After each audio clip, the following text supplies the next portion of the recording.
Mm.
Hello everyone, you're welcome to today's masterclass.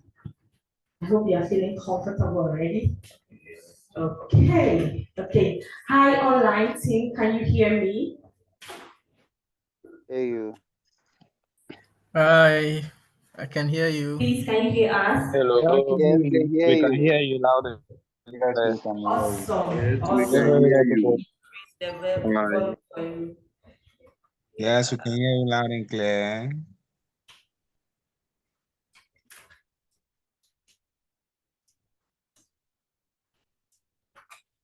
Okay, so before we start today's program, we would like to take a word of prayer and we will commence with it. So I want to volunteer to pray for us. Yes. Shall we please bow our heads as we pray? Heavenly Father, we thank you for the gift of life you have given us today. And we even thank you for giving us today to enjoy and to see your glory and your wonderful works. Even as we have gathered here tonight to be taught in our life and careers, we pray that you be with us. We invite your presence here, that you be with us throughout all the lessons, and that you give us the wisdom and understanding so we can grasp whatever we are taught here. We pray that this will transform and affect our lives positively to your glory and praise. In Jesus' name we pray. Amen. Amen. Amen. This one, if you have a church, I will send. You're most welcome once again to today's masterclass. We are going to look at building team. That is our focus for today's masterclass. And before we zoom into the other activities, I want us to know ourselves. My name is Regina Otridako. Please forget about the spelling being the same as Regina. My name is Regina Otridako. Online team, I hope you can hear me loud and clear. And so I would like you to also introduce yourself. You mentioned your name, where you work. So I am with Step Business School as the student support executive. And you mention your name, where you work, and your position. I hope that is clear. All right, okay. So online team, you can share with us your introduction in the chat box, or you can also raise your hand and we will let you talk for us to hear you. Thank you so much. Let me start with you. Good evening. My name is Malik Khalid. So, Urban Roads, the Greater Accra Office, I'm a trainee with them. I'm also a student at GH Media, studying television and film program. Television and film production, sorry. Okay, great. Thank you, Khalid. Your name is not Khalid, it's Khalid. All right. Good evening once again. Yes. I am Reverend Theophilus Quarty Oh. from Color Trust Roofing Systems at R2, and I'm the general manager. Thank you. Great. Thank you too. Praise the Lord. Hallelujah. I'm also elder from the Apostolic Church and also CEO of Color Transport and Construction Company. My name is Toby John Sumo. I'm a relative. Thank you so much. Today we have left with ministers in the house. Please make your offerings ready because since ministers are in the house. CEO of Grace Farms and Agro Processing. Right. Thank you for having me here. My name is Philemon Isel Moses. I'm with Total Energies Marketing Ghana. I'm the distribution assistant. Wow, thank you. Okay, my name is Complicated. I'm an administrator at Impact. Wow. Please, you need addition. Yes. I'm Manuela Omenkranti. I work at National. PMP, please, why? PMP. Let me take it. Manuela Omenkranti, PMP. I work at National Commission for Telecommunication. I'm a PA. Okay, thank you. Thank you for being here with us. My name is Leonard Ahamakai. Just resigned PA to the president of Bradford University. I thought you were coming to say I wish I could be. I'm hoping to be very soon the current president. And currently I'm an infant company CEO Leading Edge Construction Limited. Which one is the infant company? It's You that, just gave birth to it. yes, it's about 6 years old, so it's still an infant. Okay, nice. Yes, Yes, this is Thank you. Hi, my name is Elizabeth Uforiado. I'm the CEO at Prime Realtors Building and Construction Limited. Great, great, great. The name is what? Elizabeth. Exactly. I'm so proud of people who are so proud of their names, you know, how they mention their names, particular about it. Please mention your name. You know I like it. I know, right? So I'm Obwati Ujanji, and I'm a financial consultant with Prudential Life Insurance Staff. Great, thank you.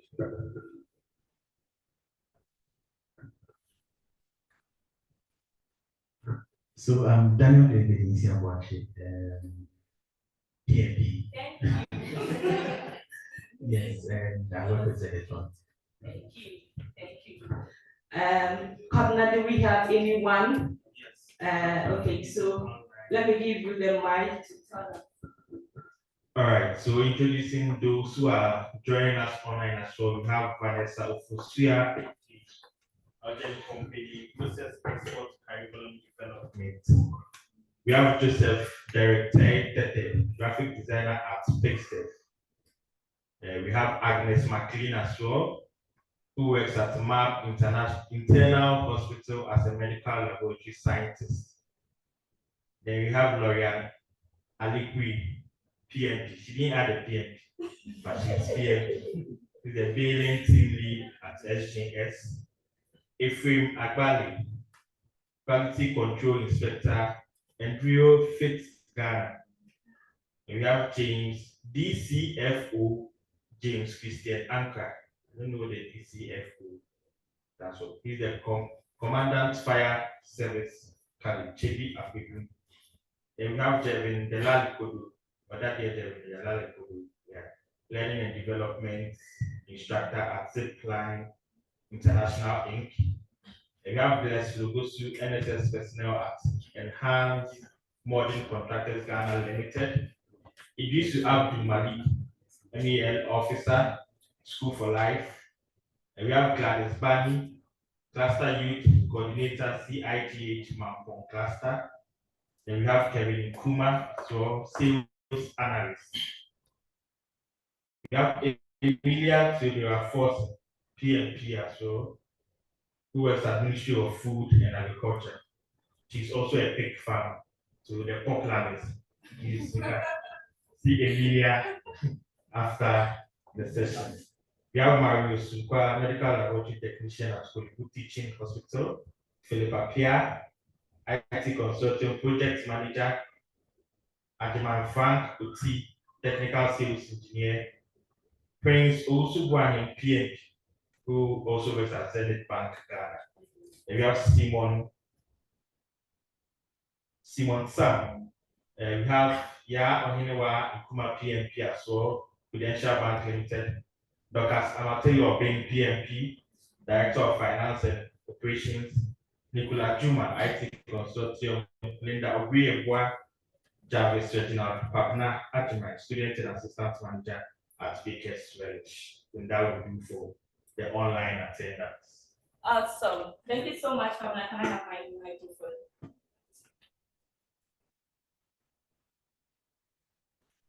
Okay, thank you so much. So I believe very well that we all have expectations for being here this evening. And I'm going to give us some few superpowers of project management or project managers. And then I would like you to tell me why you want to be that particular superpower. Please, is it clear? Right. So I'm going to list some examples of superpowers of project managers. And then you select one and tell me why you want to be that kind of person as a project manager. So you can type it in the chat box for the online people as I list them. So the first one is mind reading. Mind reading. Second one is time manipulation. Third one is risk prediction. The fourth one is team motivation. And the fifth one is stakeholder taming. Stakeholder taming. The sixth, budget expansion. The seventh, scope clarification. Then the eighth, communication telepathy. I think I will do with the eight. So I have mind reading, time manipulation, risk prediction, team motivation, stakeholder taming, budget expansion, scope clarification, communication, telepathy. So I'll come to you and then you tell me which one is your superpower as a project manager. If you should become a project manager, which of them are you willing to become? Which of them are you willing to use very often? Which of them are you going to work so much on it to make sure that it works for your team? Is that clear? All right. So should I go with you, Khalid, right? Yeah. Ladies first.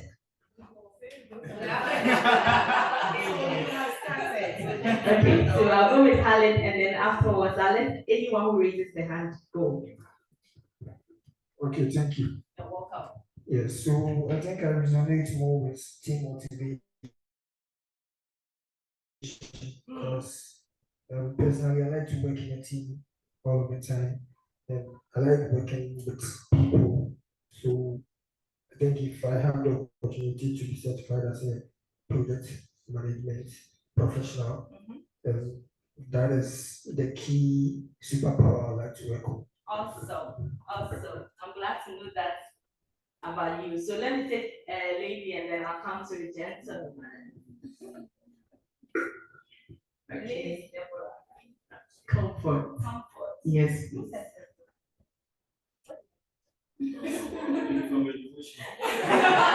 I'm sure. The judge, yeah. I am also for team motivation, but because you've said that, I will add time manipulation so that in case you have deadlines, you do whatever you can to meet the deadline. I'm glad to hear this. Thank you so much. So Reverend, I'll come to you. Yeah. I think I will also want to go to team motivation because I believe in teams and I believe. My speaker has a challenge. All right, so I think And budget it's a expansion. That's my other choice is budget expansion, so that you can calculate and forecast what you want to do on time. So, Sure. Right, great. That's amazing. Please, I would also love to go with the team management because it's been elaborated on.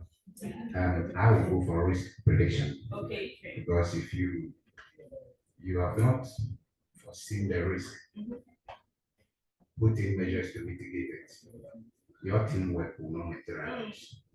So I think the core point or the concrete pillar there is the risk prediction and its mitigation methodologies.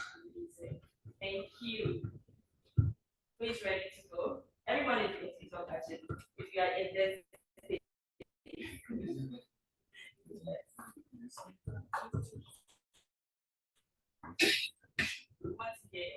Yeah, I mean, my answer is the same as the risk prediction because if you're able to predict the risk, then you can avoid losses in time and other. I think it covers almost everything else. So that's my answer. Okay, great. Thank you so much. Yeah.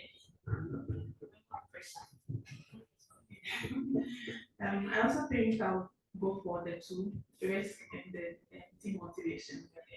Personally, I like to not just to work in a team, but then I see if you don't know what you're about, if you don't have the knowledge, working in a team will not even make sense in the first place. But you need the leadership skills you need to be a servant with them and everything. And then with the risk, the three main limitations of every project, if you're able to foresee the risk, then you can actually deal with it. But with the others, especially with the budget expansion, if you don't have that quality of working with the budget you have, no matter how much you expand it, it will still, yeah. Okay. Thank you. She should explain this because she's a PhD. She should explain that she'll get the prize. So every project has a budget or comes with a budget, and one of the risks you can face in your projects is if either if the budget is too little or then the work you've done, the budget you have cannot cover up for it, and you find out at the last minute you have to do a little adjustment exactly. And so it's a huge it's a huge topic for Yes, us. you see her in two minutes. It's okay. All right, thank you. Yes, please. So I will go with time manipulation. I believe you can have all the time, but if your processes are not streamlined or efficient, you cannot achieve so much. So if you can streamline your processes and then optimize your the processes, the operations you do, you can achieve more within a limited time. So I'll go with time. Thank you, Nathan.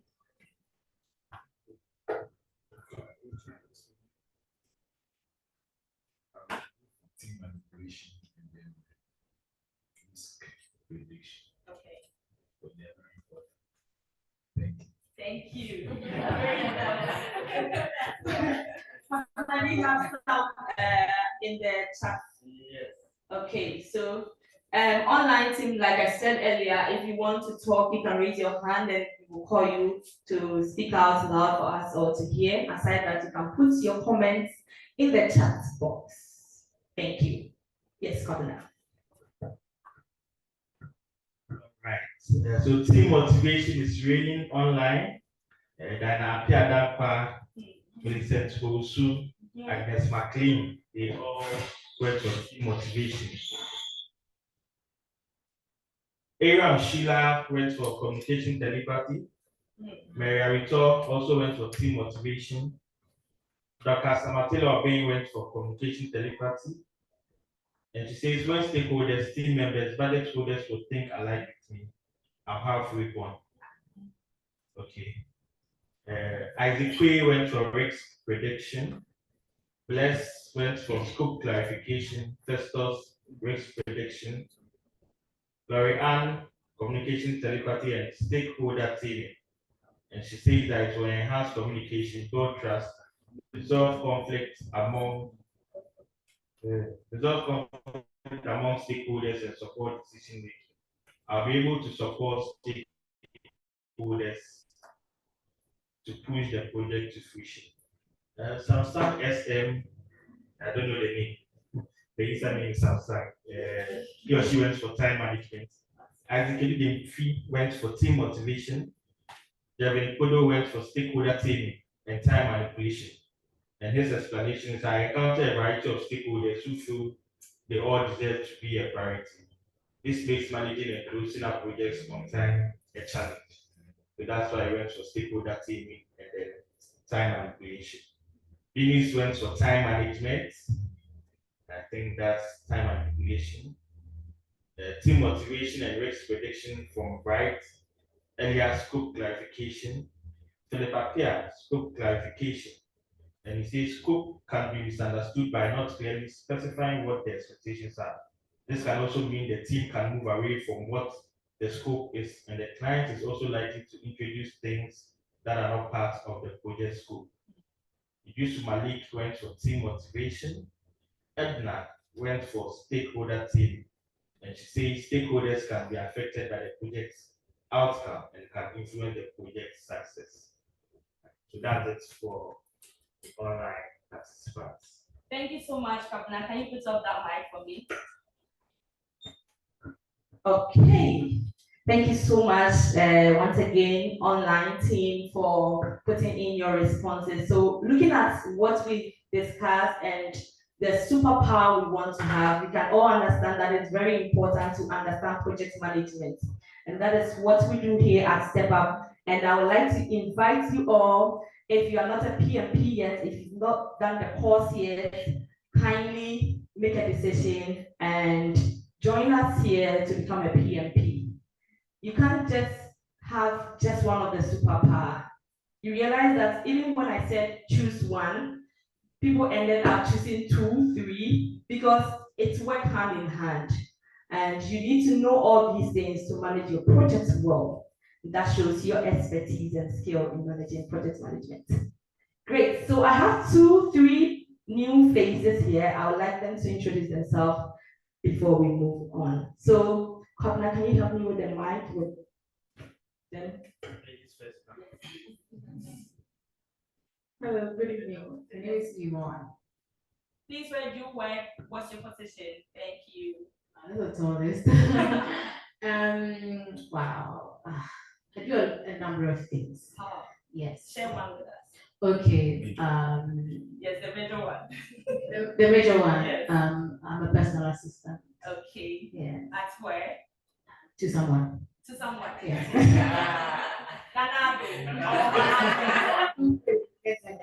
All right. All right. Thank you so much. Hello, my name is Samuel. Yeah. It's here in the building. Okay. And I'm unemployed. Are you sure you are not the one she's personally assisting? Just probably. Probably. Okay. All right. Thank you so much, Samuel. Then yes. I'm Felix. I'm currently, let's say, CEO of Express Consults. You are the CEO of Express Consult. What do you do at Express Consult? We travel. Oh, okay. You express. All right. Thank you so much, Felix. Come now, you can take that mic from me. Okay, thank you, and you are all welcome once again. So before we zoom into today's activity, I have here a lovely personality. I so much love her, and her name makes me, feel like becoming a South African, even though she herself, she's a Ghanaian, but her name makes me feel like becoming a South African.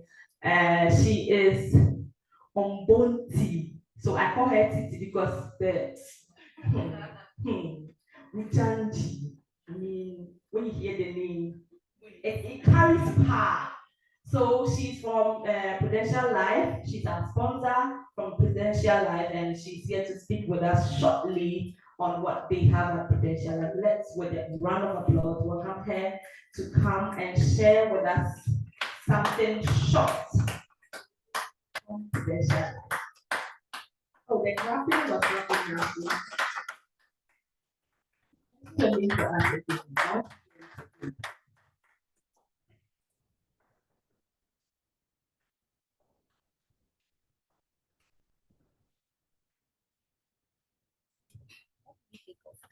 Which one is this one?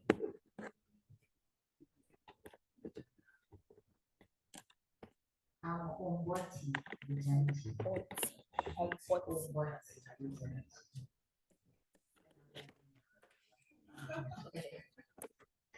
I get that a lot.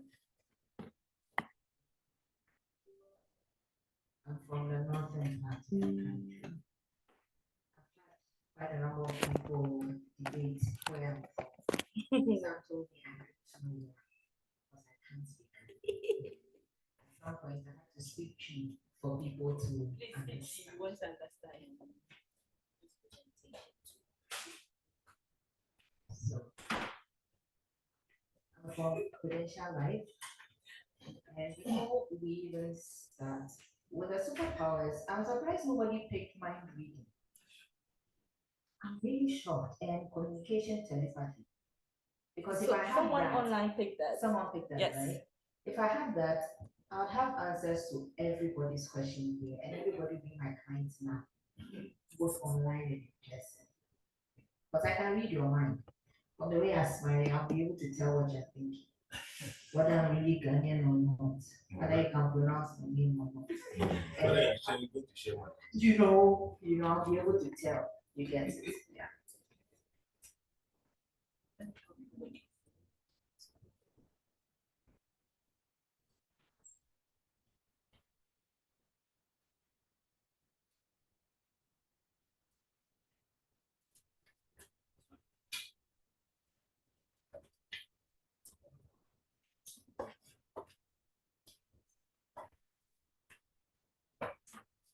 So I'll try and make this brief. And as I go along, if you have any questions, kindly raise your hand. I would want to address it as I go so that you don't forget.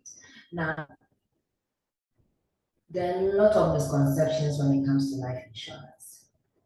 If I should ask you what you think right now, I'm sure the responses won't be able to handle. So I'll skip that part. From the way you're smiling at the back, I can tell. But I'm kidding. So people think insurance doesn't pay. Some say they've been scammed, some say they've had concerns. Some are even angry because someone they know have gone through it. They haven't gone through it, but someone they know. So these are the kind of things we face. A lot of people also confuse life insurance with motor insurance. These are two different things altogether, two different regulators altogether. So I'll go through it. Okay, these are types of investments, but my main focus for this evening is going to be life insurance. We have mutual funds, shares. I'm sure most of us have an idea what all of them are about. Treasury bills, bonds, commercial papers are quite similar to treasury bills, and then we have the credit unions. Now, what is life insurance? In summary, we are just saying you are making regular payments to an institution for an expected sum assured. That's it.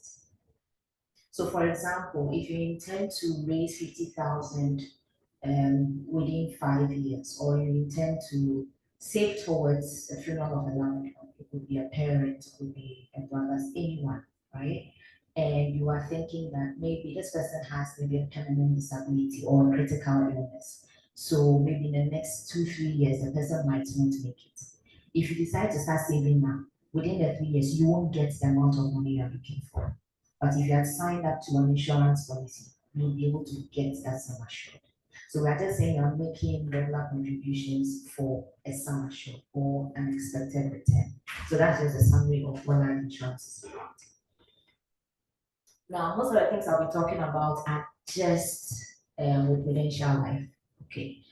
Prudential Life, we are listed on a lot of the stock exchanges. We're in London, Hong Kong, Singapore, and New York. And as for our presence, plenty. African countries, Ghana, Kenya, Uganda, Zambia, Nigeria, Ivory Coast, Cameroon, and Togo. Now, Prudential Life is not Ghanaian. It's from the UK. How many of us remember the Titanic? I'm sure we for Prudential Life paid for 1/5 of all the passengers on the Titanic. So we are more than 175 years. So you can imagine, just let your mind go wild. If we're able to pay claims back then in pounds, you should know that Ghana city is not a problem for us. So this is one of our notable claims. Now, why life insurance? What's the fuss about it? Why do we need it in the first place? So we're just saying life insurance is like a spare tire. For now, you might not need it, but trust me, when you're on the motorway and something happens to your car, the spare tire becomes very urgent and it becomes critical for you. We are saying that if you want to take your mortgage, your transportation, education, funeral expenses. Now, most people don't even know that if you want to go for a housing loan, you need to have life insurance. Some don't know, right? Now, GoFundMe is not a replacement for life insurance. I'm sure most of us have seen a lot of GoFundMes here and there, and the people don't realize the money. But at the end of the day, if we had said pay 90 cedis, 50 pesos for 100,000 sum assured life policy, People think it's not true. I mean, that's so small, right? Until it happens to you, you think that the money is too small. But I have clients who are paying 90 cedis, 50 pesos monthly for 100,000 sum assured. And on that particular policy, it gives you a free annual checkup. So once a year, we'll send you a list of hospitals. We'll ask you choose depending on where you are, and then we'll send you a list of the tests to run. And I have the hard copies at the back, so probably during the question time I'll pick it and then go through. Now, life insurance, people think it's about death, death, death. No, the name says life. So we are here to give more life. It's not me for death. There are more living benefits than death benefits. These are a list of the living benefits. If you're on our educational support plan, you can do a partial withdrawal once a year and it's optional.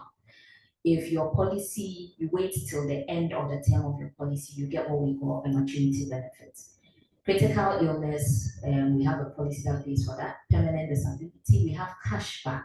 On some of our policies, after every 2 years or every 3 years, we give you 15% of your money back as a sign of goodwill. Because you can't do a funeral policy for your parents and thankfully they are not dying. They are still paying. No. We believe we need to give you something. So and that does not affect the policy in any way. So every 3 years we give the cash back. And a surrender money, if you want to cancel your policy based on the advice given by your financial consultant, you'll be able to get a surrender money. But usually would advise when to cancel to be able to maximize that. As for the death benefits, we all know you can die through an accident, you can die through surgery, old age is another factor. Now I'm going to go through this real quick. This is our flagship product. This is called a wealth plan. All this policy is saying is that at the end of the duration, which is either 5 years, 8, 10, 12, or 15, if nothing happens to you, the minimum amount we are paying is 100,000. That is what this policy is saying. Now, because it's an insurance product, it covers against a permanent disability or death. But if nothing happens, we are going to give you 100,000. So we've listed the benefits. Unlimited cover means that you decide how much you want to cover yourself for. And at the end of the slide, you see that we did a presentation to a client who lost his wife to cancer, and we did a 1 million claim. So we paid 1 million to the gentleman. Now, because of the double payout for accidental death or for any death, because of that, every year we are going to pay him 10% of the sum assured. That is what we call an annual family income benefit. And at maturity, we'll pay the maturity benefits again. But for those who don't make a claim, at the end of the duration, we're going to put you on the same policy for free for 5 years. Just to say thank you for not making a claim and for staying alive for us. Now, if nothing happens after that 5 years, we don't give you any money because we were contributing for you, and I think it's fair, right? So that is just it, and so that's a 5-year free cover spoke about. Maturity benefit is the minimum of 100,000. We don't do anything below 100,000. Some clients would have contributed 60,000. As for the rest of the money, you decide what you want to do with it. Okay. We have an educational support plan, which I'm sure most of us have a fair idea about. You decide the minimum you want to contribute every month. There is interest calculated for you. You have the chance to do an annual partial withdrawal, which is optional. If you wait till the end of the term of the educational support plan, we give you an additional 4% aside the interest component that is put on it. The life plan. So this is what covers a critical illness, and it has a free annual medical checkup that I spoke about. For the men, one of the checkups on the list is for prostate. The women is for the mammograms, for the breast cancers. There are a number of tests in there: cholesterol, hepatitis B, and there are about 9 or 10 tests that you run every year until your policy is matured. The calculations of all this is based on how long you want the policy for and how old you are. So usually we say that the earlier you start, the better. Because if you lock a premium at 90 cedis, 50 pesos, as you grow, we don't change the premium. You are still going to be paying that. Unless you decide that The amount is too small. I want to increase it. I've had people, I think it's part of people's New Year resolution this year. Because I've had a number of people just this month calling me, I want to increase my premium. I'm like, okay. No. Others are like, put an inflation protector on it for me so that every year you increase it by 10% automatically. I'm like, that's perfectly fine. So based on how old you are and how long you want the policy, right, we'll be able to calculate and know how much you're going to pay. At the end of the session, you can let me know. I'll run several scenarios for you to take note of that. As for your parents-in-law, your siblings, your uncles, your aunties, if your grandmother is alive, you can insure her. But the entry age for any insured life is 74. You can sign up someone who is 74, but if the person is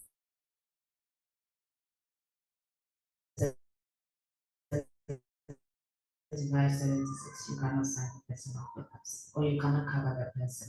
We want to give you scenarios that will suit your pocket. And this is the 1 million sum assured. That's the gentleman bid. And this is what we mean by it's unlimited. So when he came, he said, I want to have a wealth plan that is going to pay me 1 million Ghana cedis. It's unlimited, so you decide, right? And I want to put my wife on it. Less than 2 years after he did this, the wife passed. So we've paid this 1 million. Once a year or every year, we pay 10% of this. At maturity, we pay the 1 million again. But because we are paying all these monies, we don't give him every 5-year cover. I'll buy a car. So we cannot give him every 5-year cover. But for those of you who will not make a claim, then we give you every 5-year cover. So because of time, this is just a summary of all we have. As I said, there's an amount to suit every pocket. We are not going to say everybody's paying 500 cedis every month. No. So it depends on what you want. And then we can also have a discussion to have a fair idea as to where you are. We can have 2 people working in the same office, but their responsibilities are different. What they're thinking about is different. So they can't have the same policy. So yeah, thank you so much. I don't know if there's time to take any question. There is? Okay. Is there anyone? Okay, there's a hand. There are 2 hands. Okay. Okay, so with the questions, I want to do that later. I want us to take the next speaker, and then afterwards, if we have any questions for any of the speakers, we direct it to the speaker. Is that fine? Yeah, thank you. Great decision. Thank you so much. So kindly write your questions down so that you don't forget them. Okay, kindly write it down. Thank you. Yeah. Governor, can you help me on share this? Thank you so much, Titi, for the insights you've given us on life insurance. Like she said, a lot of us have misconceptions about insurance, and us that it's not so. It depends on the policy you are doing. So let's go into the right policy, and then let's go into it with the right organization or company so that our monies will not be locked up. Thank you. So I'll call on Step Up President, the president for Step Up Business School. He is in the person of Mr. Charles King Mano to give us a short note. Thank you. Let's clap for him. Thank you, Latina. Good evening. So all this while we've not heard the voices of online people. I don't want to take that so we can hear their voices. So please, Regina said that if you want to speak, but I want you to speak, so kindly unmute. And then if possible, let's see your faces. If possible, if you can hear me, I know you can hear me. If possible, let's see your faces. Okay, Gladys Bunny. All right.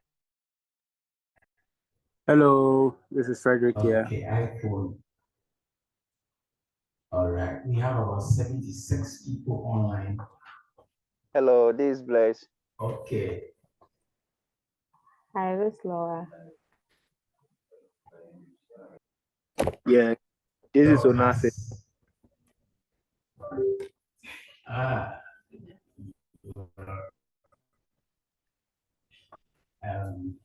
I'm Dorcas Obey. You don't read it now. Hello. Please try to mention your name. Marlene.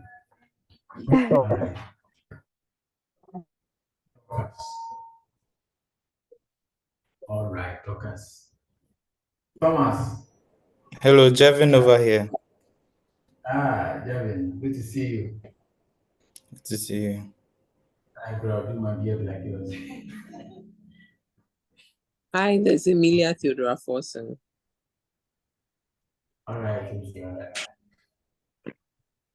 charity. All right, so I think we've seen our online people, but we have about charity. We've seen you. Thank you.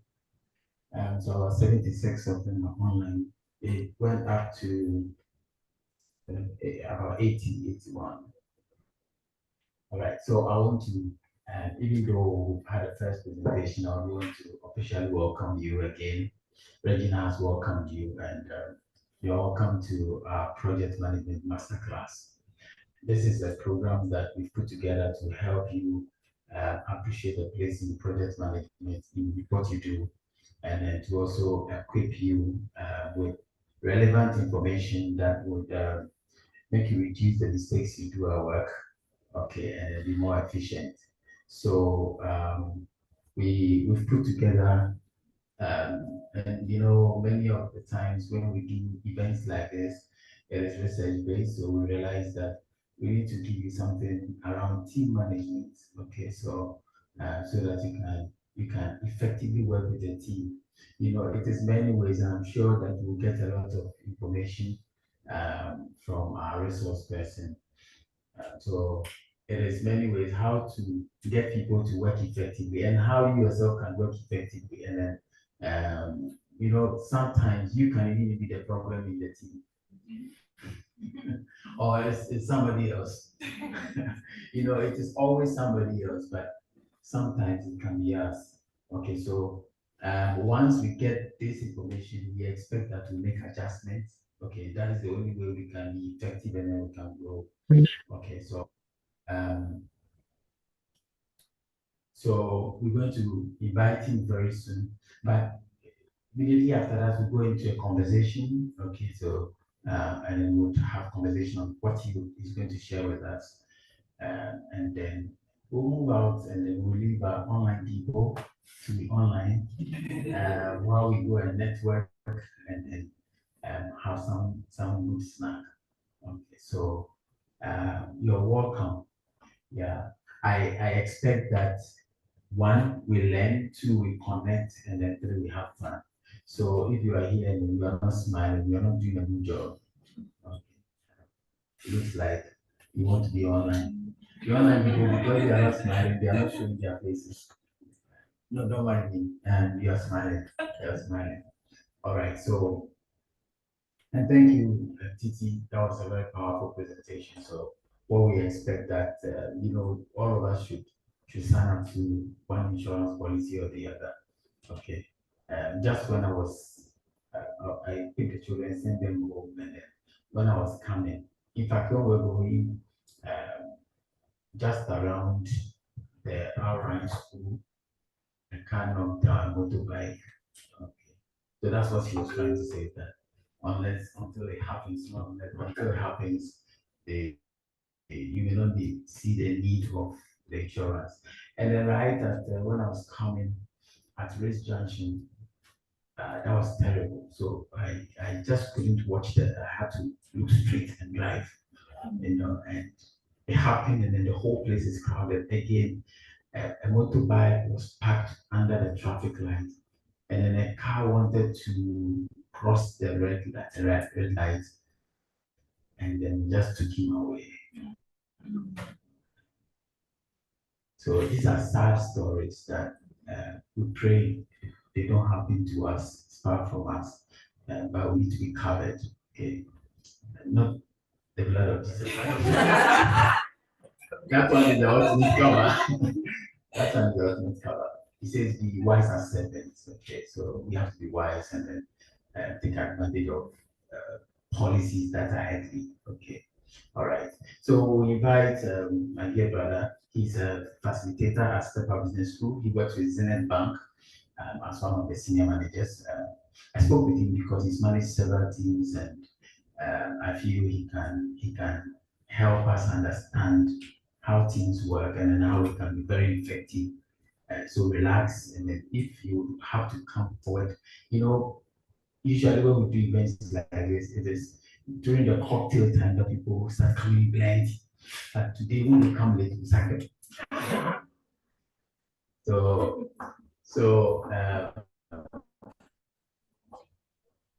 we invite our dear friend David Daniel. He has two English names. I don't know why, but David Daniel. See, I watch it. Yeah. Thank you very much.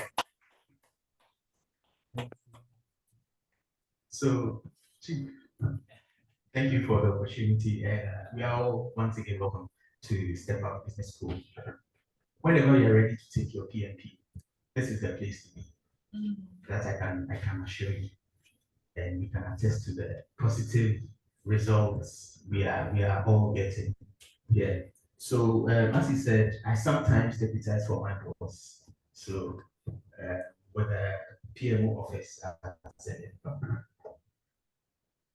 I've been handling some projects way before Zenith, and we are on and on and on. So, today we're going to talk about team management, effective team management, and it's going to be very interactive. Okay. I have very limited time, so I'll skip some of the slides if my bosses will allow me, so that we can get into some questions and then we can also enjoy our figurines and all that. So when we say team management, what's team management? Or what's even a team in the first place? You can answer. You can answer. What's a team? We all work at various places. Some of us are CEOs. Okay, Ella? A group of people working together to achieve a goal. To achieve a common goal. Okay. A group of people. Where are they from? Who brings them together? From maybe an institution, or they have decided to just Come together. Maybe for a particular reason. Chief will bring all of us together. Picking me from Zenith. She says she's not Regina, she's Regina. So picking Regina, picking TT, picking Samuel from different places, converging at one location for one particular reason. And that's what the team is all about. That's what the team is all about. But when they meet, so I'm skipping all these things. So that's it, a team, individuals, all coming together for one major reason or for one exact purpose. And that is what teams do. We as project managers, the PMI Pembo Guide has given us some definition of what a team is all about. And basically talks about a team being a group of individuals, right? That includes the project manager and other individuals. The key here is the project manager. We all aspire to be project managers. I want to be a project manager by excellence. I just want to be up there. Okay. And every team needs a leader, and the leader should be the project manager in this instance, as we are talking about.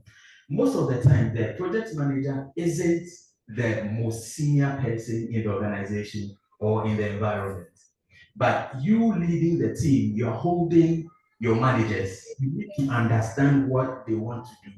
You need to know what to tell them to follow you as the leader. And that's basically what we are supposed to do as project managers. I hope we are on the same page. We have other definitions here, so maybe, I don't know whether the slides will be shared, but because of time, we can just skip them. Our major focus will be the PMI, where it says that the project manager. You as the project manager, we should understand how the formation of teams are or become, or how we become a team, how we form a team. According to one of our major principles. That's the Tuckman ladder. It says that project teams or teams are formed in various stages. I bet a lot of us don't even know that there are stages to formation of teams. We should begin. When you begin, how does it go? Bringing various people together, it won't gel right from the start. There are certain characteristics that come with it, and you as a team lead or as the project manager, making sure that the team succeeds, you'll have to understand the dynamics around that particular time and how you can help everybody come together, understand the vision, understand the goal, and then move on with whatever we are looking for. The first stage is forming. The second stage will be storming. The third stage is norming, performing, and then we adjourn or we just close and everybody moves. When you adjourn, it's either sad or happiness. If you fail, you go home with sadness all written over your face. But when the project succeeds, we realize that everybody is happy, and sometimes we wouldn't even want to go because we've built a certain kind of connection, a certain bond, and all that. And all these things really happen. One time I was in a team, and as of now, even as of yesterday, they called that they were sending me yam with pork for lunch. And I had already ordered my lunch at work, but we were so close like that, and we did a lot of things together, and we are very close. You get it? So we went through the various stages because we all had to meet for the first time. We all had to understand my behavior, understand her behavior, and all that. But at the end of it, when we succeeded, when we created a bond, it lasted forever. And that's what we are doing here. We are all coming from different locations, different places, different job backgrounds and all that. After this, we go out there to meet and greet, or that's not how we say it. Yes, to connect. And that's the most important thing. So that I can call on, is it Lionel? Leonard, yes, I can call on Leonard. My boss is called Leonard, so I can call on Leonard that, Charlie Leonard, I have this plot here and I want some construction to be done. Connections, because we built on the team, right? So with the first stage, the initial phase where the individuals come together, we have members getting to know each other. When we came here, we had to introduce ourselves, we had to know ourselves. I can mention Ella, I can mention Titi, I can mention Samuel, right? That's Samuel, right? Yes, I can mention Leonard, Chief, Regina, Reverend, Apostle. Evangelist, okay. You get it? We have to introduce ourselves, and that's the beginning of the whole grand scheme, right? So we do all those things. We need to be polite. Sometimes when you come, my mother will say snake under grass, right? Cow and all that. But the person is very loud. You realize that when we move into the second phase where people are knocking heads and people are disagreeing, you can hear the voice of that particular person who initially looked and sounded innocent, right? I thought they who remember so innocent, but actually you realize it. So that is it. So that's the initial stage where we start the forming. And then we have the storming. The storming is the most crucial. When we are able to pass this stage, we are good to go some way, somehow. Right? This is where I get to understand you. What's your name? Mali. Oh, Abdul Mali. Or Ali. Mali. Halid. So that's it. So Mali, at this stage, I get to know you better because we start to disagree. I have my own opinions. I have my own understanding of issues from wherever I'm coming from. You also have yours. But it is at this stage we get to understand each other because I have to understand where you're coming from. And when we are able to go past this stage, the project is most likely to succeed. Because at this stage, I can make you very happy. Jesus. don't understand why you have to go to. You need to work. You are saying you are going for lunch. You are doing feasibility studies. You are going for lunch. And then I get offended. I'm sorry, those who don't understand the Akan language. I'm sorry, but unfortunately, I can't speak any other language. So, right. So this is the most crucial part of the whole forming or the whole team building. And then we come to know where things normalize, right? Then okay, he goes to lunch at 5. I need to understand him. Let's quickly get this thing done before he goes to lunch. Or I can just relax. He can go to lunch and come back when he comes. Then you as the project manager, you know all these things. You understand the people, right? You understand the team you're working with. Everything is normal at this stage. Then go to performing. This is also very, very important. This is where we perform. This is where we do the actual work. We are done bonding. We're done with the disagreements and the whatever. Now we need to work. At this stage, the 4th stage, right? We need to exhibit whatever we have within us. We need to own the project. We need to understand what the goals are, and then we'll work towards all that. Okay. We need to establish structures and processes to enable us to do the work efficiently, right? We understand the work, but we need to understand the environment within which we are working so that we can apply whatever knowledge and book we've read. We are on the same page, right? Yeah. And then, as I said, we are going home. Right? That's done, right? So we are all going home. And then we'll see what happens. At this point, we need to reflect on lessons, things we've learned throughout the project, good or bad, to help us individually and as a group. If we need to come back together, we need to understand that, okay, we did this the other time, it didn't work for us. Our scope wasn't well defined. We're not able to meet our targets as in schedule. We're not able to meet our targets as in cost. We need to put all these things down before we move. Why is it important? Or what is effective team management? Effective team management for you as a project manager is you understanding the dynamics of the team. We said that already right from the beginning. You need to understand the dynamics. Some people are short. And as we all know, short people are what? That is what they say. But I'm not. So you need to understand the short person in your organization, right? You need to understand the tallest person in your organization, right? You need to understand why somebody would want to come in probably at 9 on a particular day. You need to understand all these things. So that is what makes you manage the team effectively. Okay, you need to define roles and responsibilities. You realize that when roles and responsibilities are not well defined in an organization or in a team, efficiency and effectiveness of what they are supposed to do becomes a problem. We have confusion all over the place now. Please prompt me when the time is up. It becomes a challenge to all of us. I come in the morning. I know there's a process I need to go through. I start the process. Somebody comes and says, this is what I'm supposed to do. Look at my JD. This is what I'm supposed to do. Why are you doing that? It becomes a problem. It creates confusion. And we cannot be effective when roles and responsibilities are not clearly defined, right? We have to communicate. Communication is important. Some people lost elections and they said that their communication people were sitting at home. They didn't go on radio stations and TV stations, although they had work. Some people, yes. And I am saying,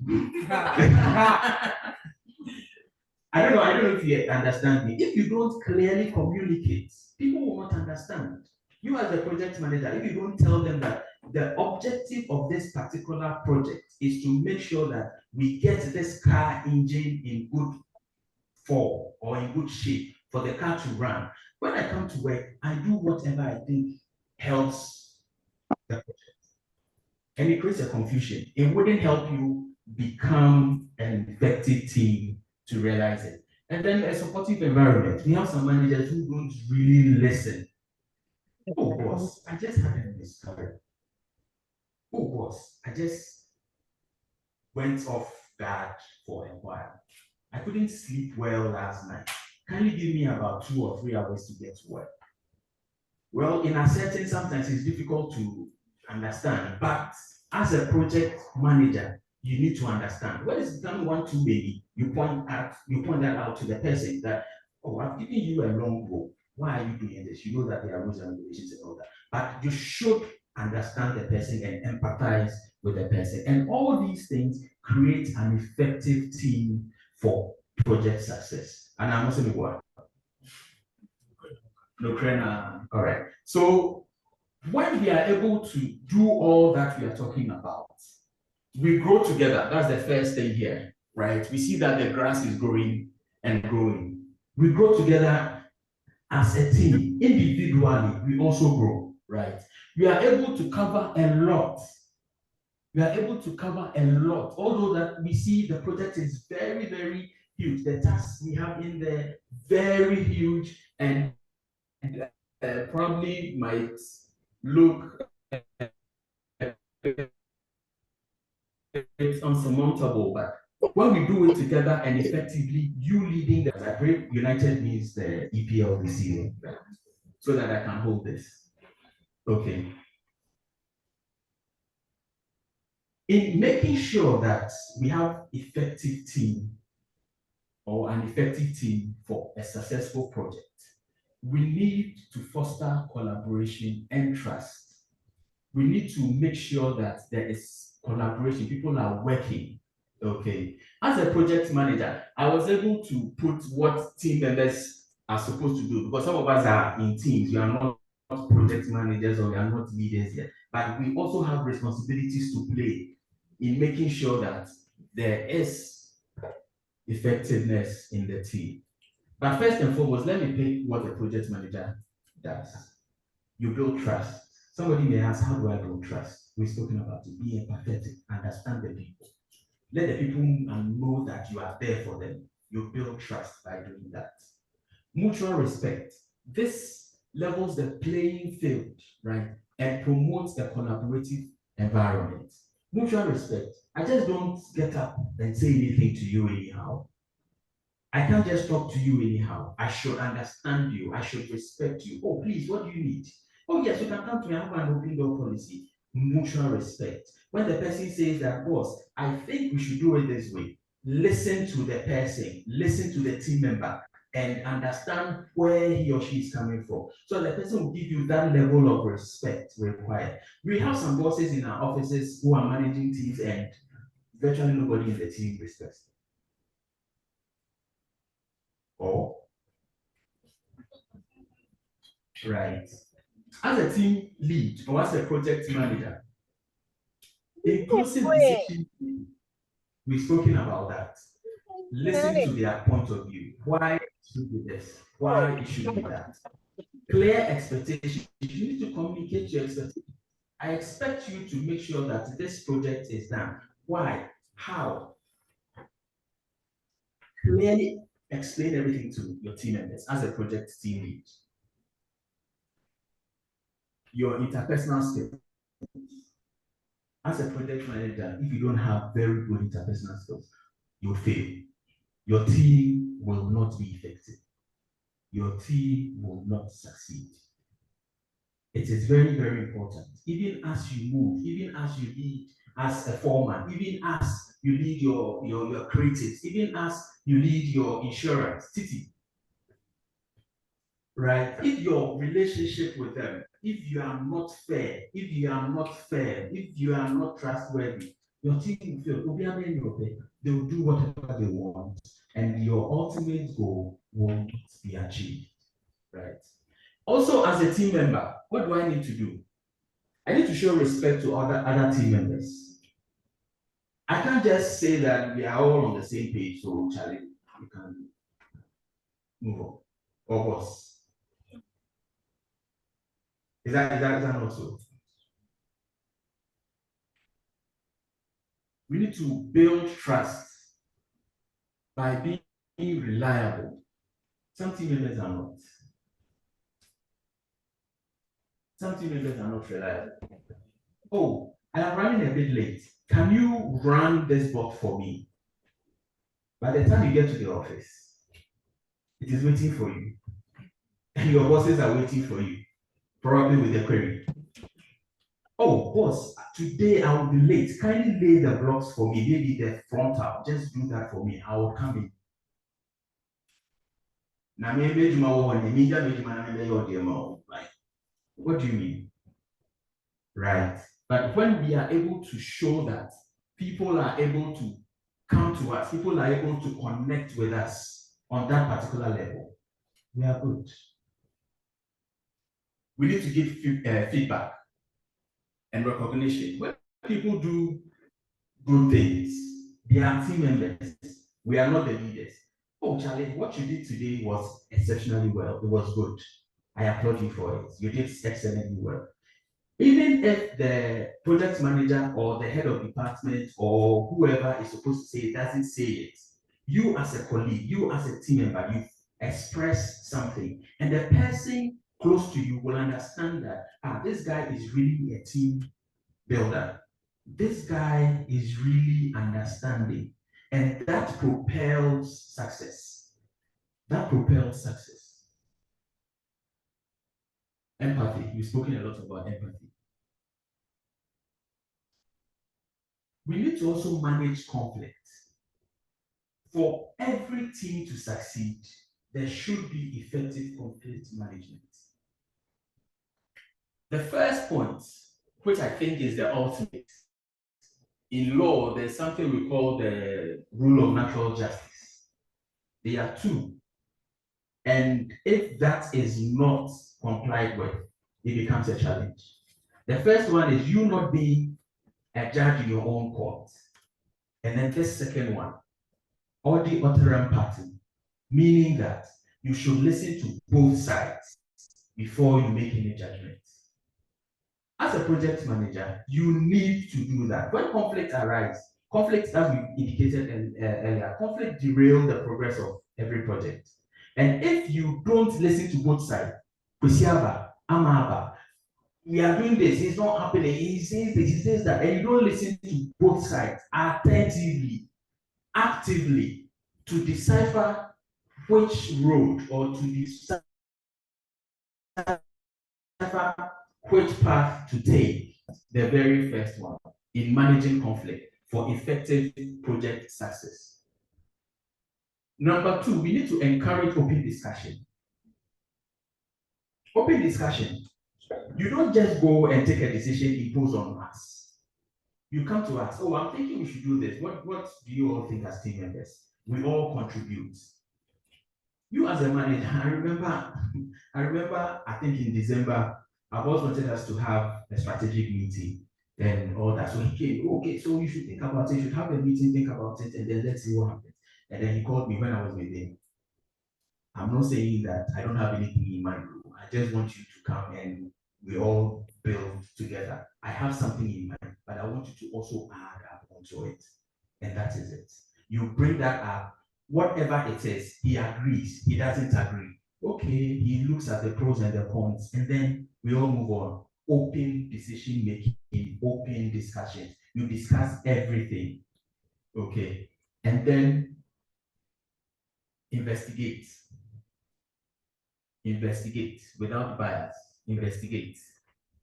Whatever is going on, whatever challenges you are facing on the project, whatever the team is facing, whatever hindrances. You know, we have the daily stand-ups. Daily stand-ups should answer about 3 questions. It's for about 15 minutes.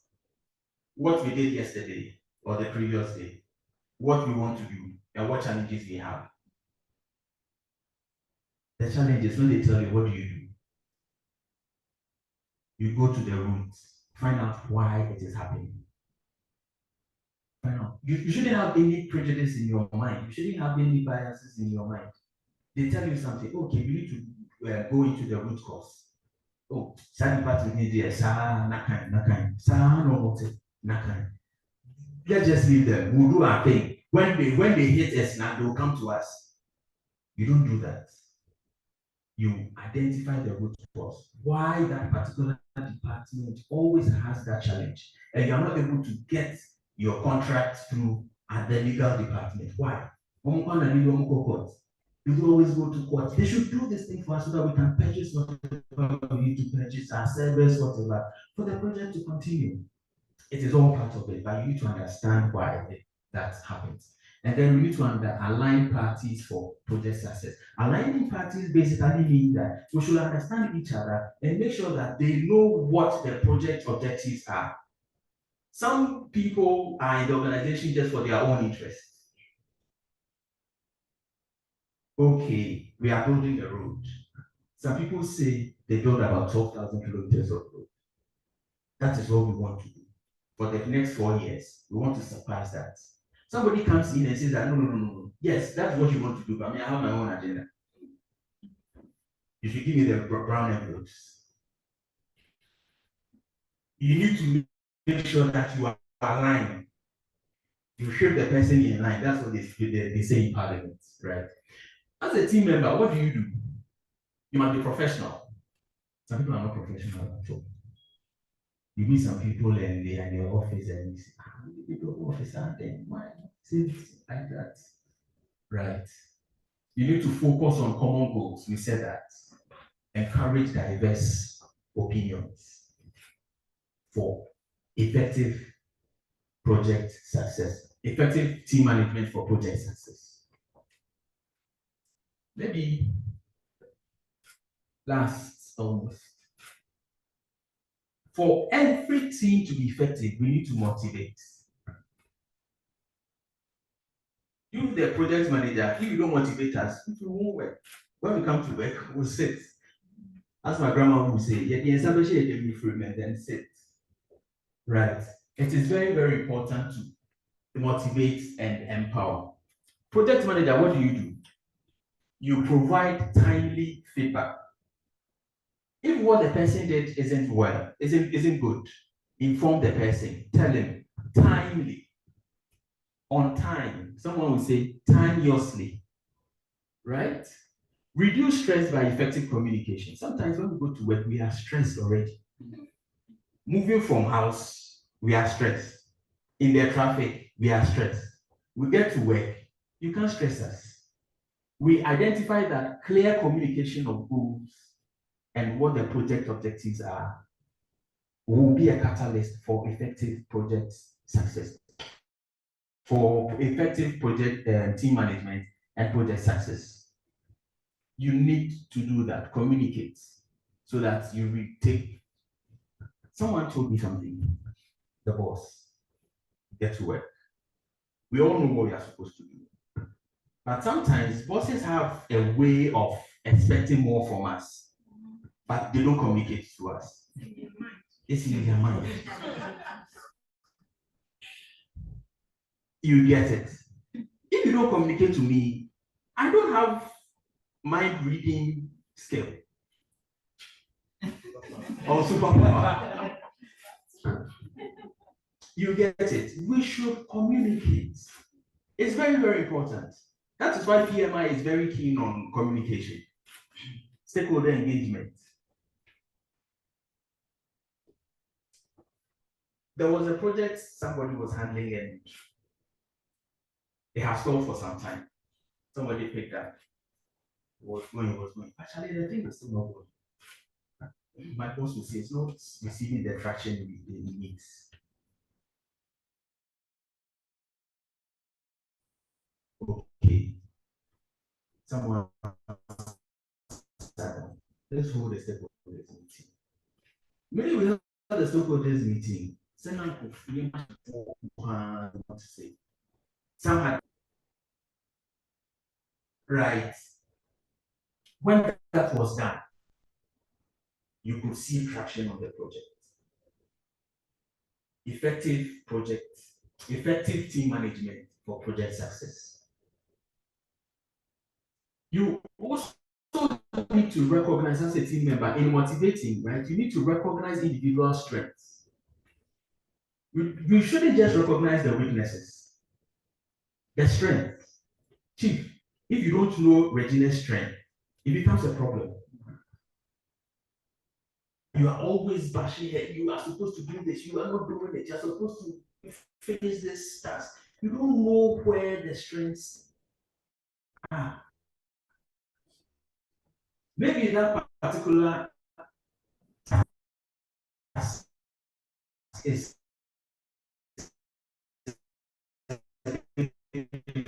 difficult for her. And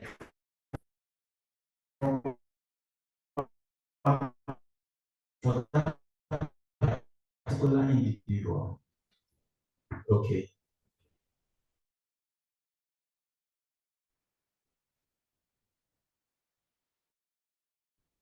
Can we be role models as project team leads? Can we be role model? If you come and do any files you have to look through, you don't look through, I'm a good role model. No. And for effective TV, I need to ask myself. My boss is working. When we come, my boss doesn't settle, he follows up. In some organizations where the bureaucracy is very stiff, there's a lot of bottleneck. You need to follow up, you don't follow up, you don't move. Not that they don't want to work for you. Every department, everybody in the organization, the workload is up there. You need to push it. You need to work for your subordinates or for other team members to see that, my team lead is working. I also have to work. Because when the appraisal happens, they will tell me that this and this and these tasks you are supposed to have done, you didn't do. I did it myself. Appraisal. Probably minus 50. No promotion at all. So team members also have certain things we need to do to empower ourselves. We need to celebrate success together. We should go out. Your team lead shouldn't tell you that you should go out. Oh, Charlie, today we did well. We're able to do about 60 hours on that particular project, and we got it completed before time. Let's go out. Let's go to the beach. Last time, Chief, I saw some pictures. I think you and your people went out. You didn't invite us, though, but so you get it. It is good. Let's go and eat lunch. And the lunch, it is not to go to Kempisi. You can just go to, there's this Jehovah is my friend beer. You know the place? Oh. You can just go there. You drive there. As a team, one day we can just, my friend and myself, when they see that it's 4 and we are up, the both of us, we are up, they know we are going somewhere. When you are coming, we want fufu. When you are coming, we want fufu. It brings the whole, it brings a sort of understanding and network between the team. And that proves to be a catalyst for success. These are basic things we do or we are supposed to do in our normal life, in our professional life, I dare say in our spiritual life, to help us succeed at whatever we have at the back of our mind.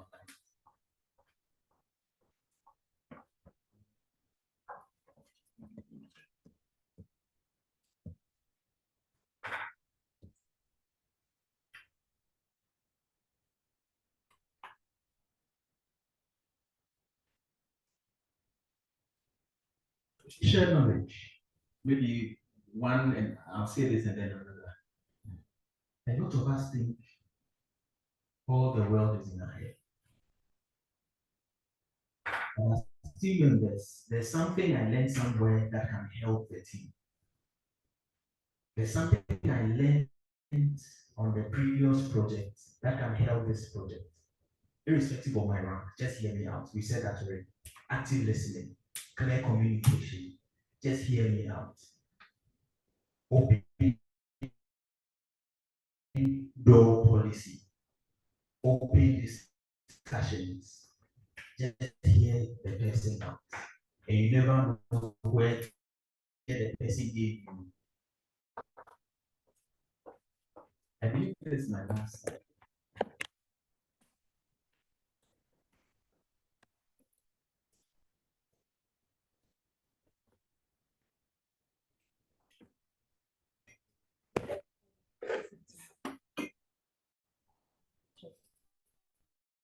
Oh, who's the tallest in the team?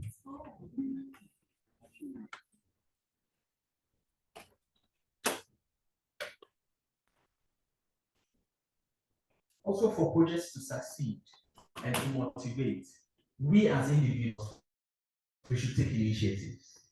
We shouldn't always wait for a project lead to tell us what to do. We should take initiative.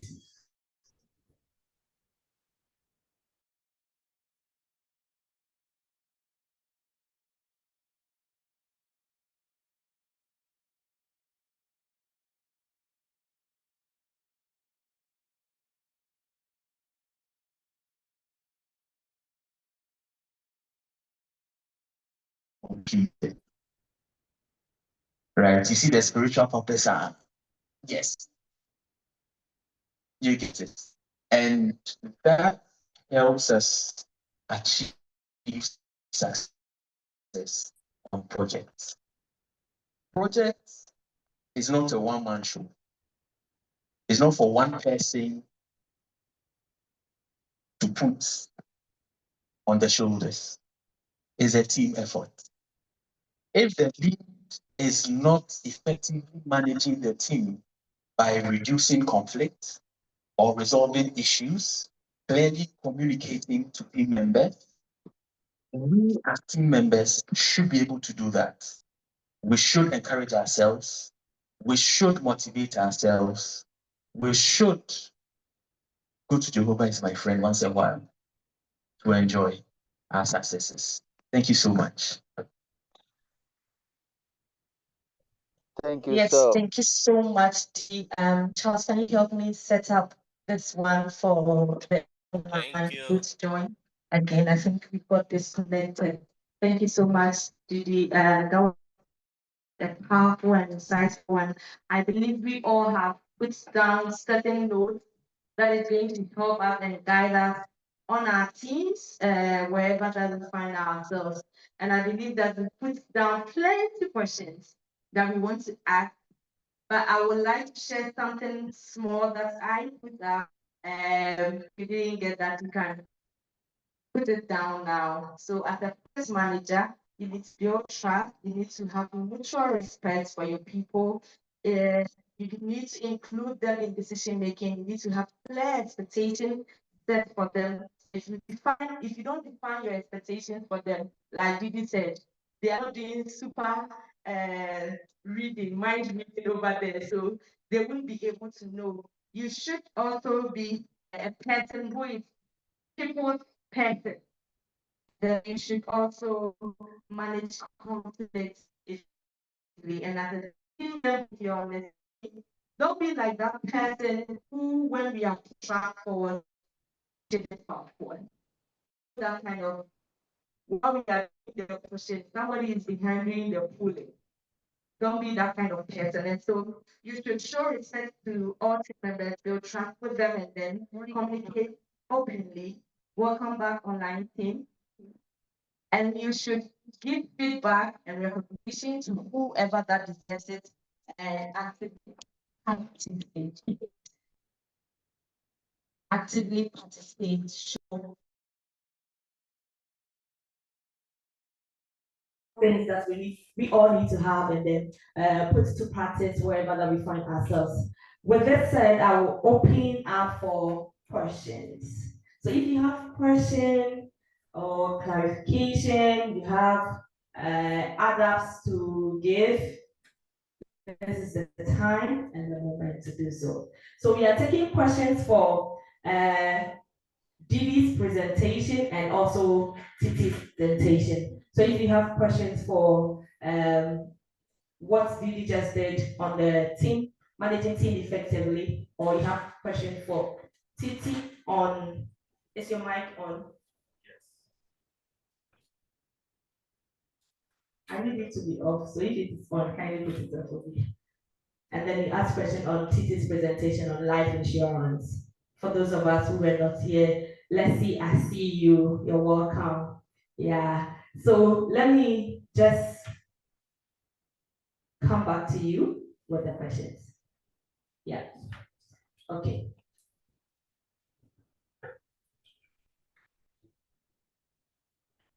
Thank you very much for the opportunity. My first question goes to my South African Ghanaian sister. I, being a law student, and a project management student, there is something I'm eager to understand. There's this saying that the devil lies in the detail when it comes to insurance issues. And practically, I have been a victim of one of these insurance firms when I insured my son, an 11-year-old boy, and when the need arose for almost 3-4 times, this very firm finds a means of going around the bush and dodging the needful. And when it's about 3 days above and they realize that you've solved the problem, they come up and say, oh, we were sorry, we were trying to get you connected to ABCD and it couldn't work. So what is the guarantee? What is the assurance? What is the way to heaven with your institution? That the details, the devil might not be lying in the details of your provisions when we should fall into the lines of activating your codes to get protected. Thank you. Thank you. So I'll pick 3 or 4 questions that we get come to you. So please note it. I need to do that. Yes. Can I help me with the mic? Okay, thank you very much to all the presenters. My question, first and foremost, has to do with the first presentation. You mentioned something about a retirement plan, something about you being able to register someone from the age of 74. Yeah. So can you register with yourself or another person if you are younger?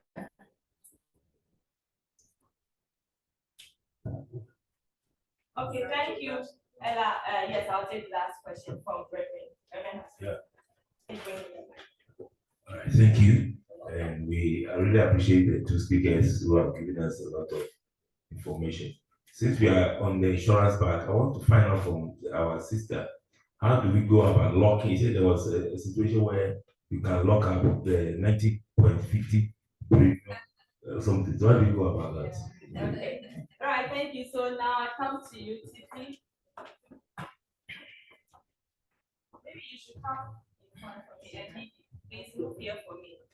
One of you sits here, the other sits there, so that answering the questions will be easier.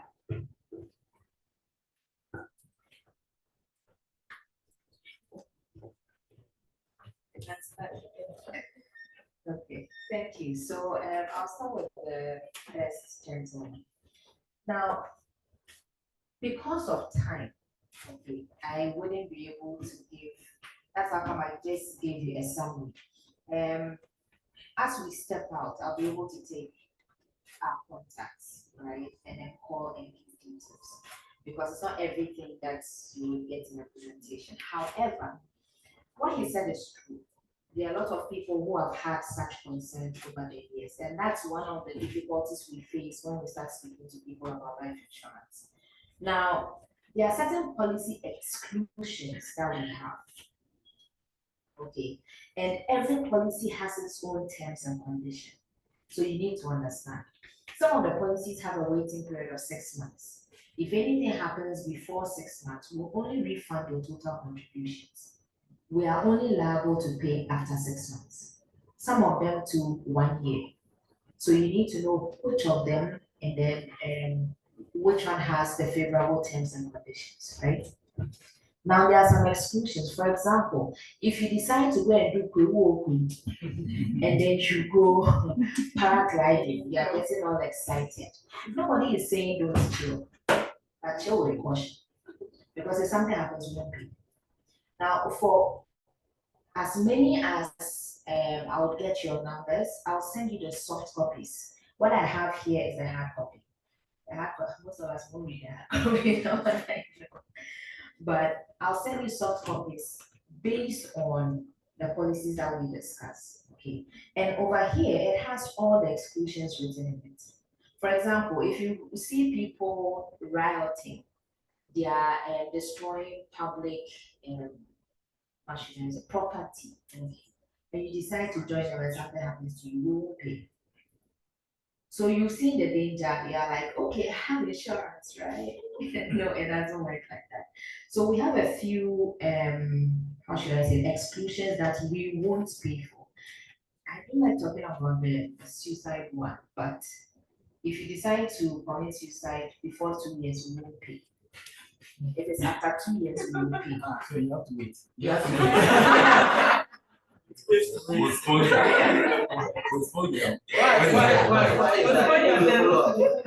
is that? Okay, because we even noticed that at the onset of insurance, people know that, oh, maybe I'm going for surgery, I might not make it, let me go for insurance. Right? So just to avoid that, because some can deliberately, someone asked me that on the True Wealth, if I die, my family will get 100,000, right? I said yes. So I can go in the street for a car to walk me. And his colleagues were like, I feel bad. But I'm telling you, people have weird things going on with you. So just make sure that you discuss the terms and conditions, you go through the policy documents. Even when you sign up with me, I will still share the documents because some people don't have the time to read now. They just ask me for something and I'll give you the summary. There are some I'll tell you this policy, if you take it based on where you are in your stage of life, it won't help you. Don't go for it. For example, if you're in an institution that provides healthcare, right? My point of sale for a life policy will not be the free annual medical checkup because most people don't even go. Their company provides healthcare for them. So then you have to look at maybe if you have a critical illness, and apparently the kidney, the dialysis, it's crazy, right? So that will be the point from which I will speak to you about that particular policy. You understand? So you need to understand some conditions. As it stands now, I am very happy and I'm so excited. From November till now, most of my clients are getting their policies maturing. So I had a client whose policy matured on the 31st of October. His rent was due 1st November. That's how crazy it was, yes. And people would usually give the excuse that, oh, inflation, because of inflation, prices of things will go up and their value and all of that. Guess what? He signed a policy 5 years ago. We paid him, we didn't even give him a sum assured, we just gave him his total contributions back. In this case, it was 35,000. His rent was 18,000. The rest of the money in his pocket.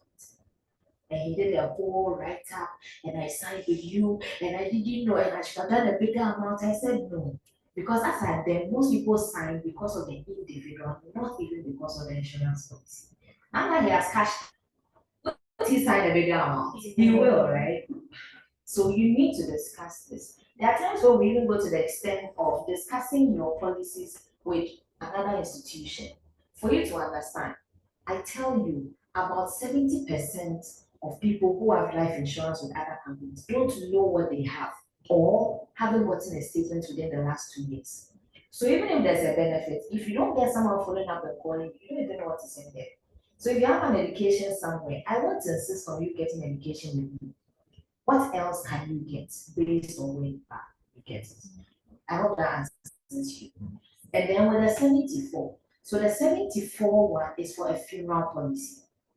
So if you want to insure maybe your fathers or siblings or uncle, in-laws and the rest, their entry age should be 74, but you are the policy holder. So the policy is for you. You are just insuring them. So based on the calculations I'll even do for you, you see how much each person on the policy is paying. And the younger you are, the less you pay. That's why we advise people, start early. Start early in terms of age, and then start early in terms of the month. Because 1 month can do a lot. I'm currently going through a period where my sister says I need to detach from the situation because there's a church member who did a funeral policy, did it for my father. Initially, when we were like, no, so he delayed the policy by 4 months. He did it in October, came and did the funeral for the father in February. Now, that policy, the waiting period is 1 year. The father died in December. And a client at a presentation in one Methodist church told me something I will never forget. He said, disaster always strikes when you are broke and you don't have money. It never really made sense to me until I kept encountering people who could afford but decided, no, I don't, this is not my thing. And then later they call you, they are like, is there a way I could use my car as collateral and take a loan? That's how bad it is. Now, as I speak to you, on a normal day, you can afford a lot of things. When disaster strikes, trust me, you're now wondering, where do I get the money? Now, the sad part for me, and that's why I always insist, start early. Waiting period, if you don't meet the waiting period, we are refunding your total contribution. In this case, it's a little over 2,000, it's a little below 2,000, so like 1,000 something, as against the payout of 35,000 we have made. So 35,000, 1,000 something. What is that going to do for you for a few months? Even the 35, if you are not careful, it might not be up to what you are looking for, but at least it's going to push you a bit. 1,000. Well, I don't know about funeral expenses and 1,000. I'm telling you, because if the person is a prominent person, come again? It won't pay for chairs. It won't pay for chairs. Okay, thank you. The person is a prominent person. So we need to start and ensure that so that when it's time for payouts, we won't come and tell you one thing and do another. And usually the processes are very simple. Aside funeral policies, all the others take 3 working weeks. Funeral policies will take 2 weeks. Why? We need to confirm that the person is dead. Because the last encounter we had, the client came with obituary and everything. It was in black and all. We did our checks and realized that the mother was alive. So Advance. so we asked him why. He said he needed money. And we were like, no. It's a insurance fraud. So we just hand you over to the people where to get an obituary and loan and all the details, and your mother is in the village. So we need 2 weeks to ascertain that indeed the people are actually dead and it's not you wanting money. I think that was the last question. Pegging the 90 with 50 for the 100,000. Okay, so that one has to do with the life plan. Now, the life insurance covers a critical illness where we are looking at the strokes, the cancer, the dementia, leukemia, all those illnesses that are expensive to treat, right? So it covers a critical illness, a permanent disability, or a death. Now, the 90.50 I spoke about is your entry age, the amount you are paying. I can probably when we are done or when I get your number, I'll do a lot of calculations for you. So that you know that if I'm starting this policy at 90.5, I can decide to pay 90.5 till I'm done. You are still going to get your 100,000 if anything happens. But if you feel like you want to increase it as time goes on, you can also do that. But when I say lock in the amount, is if you did it at age 50 and you are paying 90.5, we'll say next 2 years you are 52, so we are increasing the value. So it means that you're actually paying less but getting more value for your money. So that's what we mean by lock it in. I had last night around 10 p.m. I had a client that we were signing. Her birthday is in April. Now, every year, remember, the policy deals with your age and the duration. So you locked in her premium yesterday. You get it. And then you decide when you want the deductions to start. It depends on you. So I had a client who did this in September. Deduction was June. But the amount we locked in is the same amount as paid. Thank you. Okay, thank you so much, Titi. Thank you. So I'll pick some questions from the online team. Oh, we have, okay. Yes. Yeah.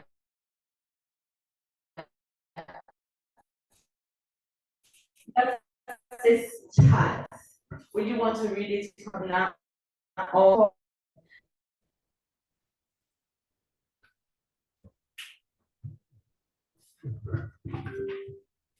Okay, let's move on. So who else wants to ask a question? Question for Didi or for Titi? Didi or Titi? My question goes to Didi. Okay, so I have always had a problem with managing people. So I think if you have a project to build like Burj Khalifa, managing the people is more difficult than the main project because personally, I didn't have a training on managing people or leading a team. It just happened, and I got so overwhelmed. Like every little thing, I get overwhelmed because some people become very difficult. Some you treat them this way. Some like you have to be firm. Some you have to be playful. Like when you're playful too, sometimes it becomes too much, and that it becomes overwhelming.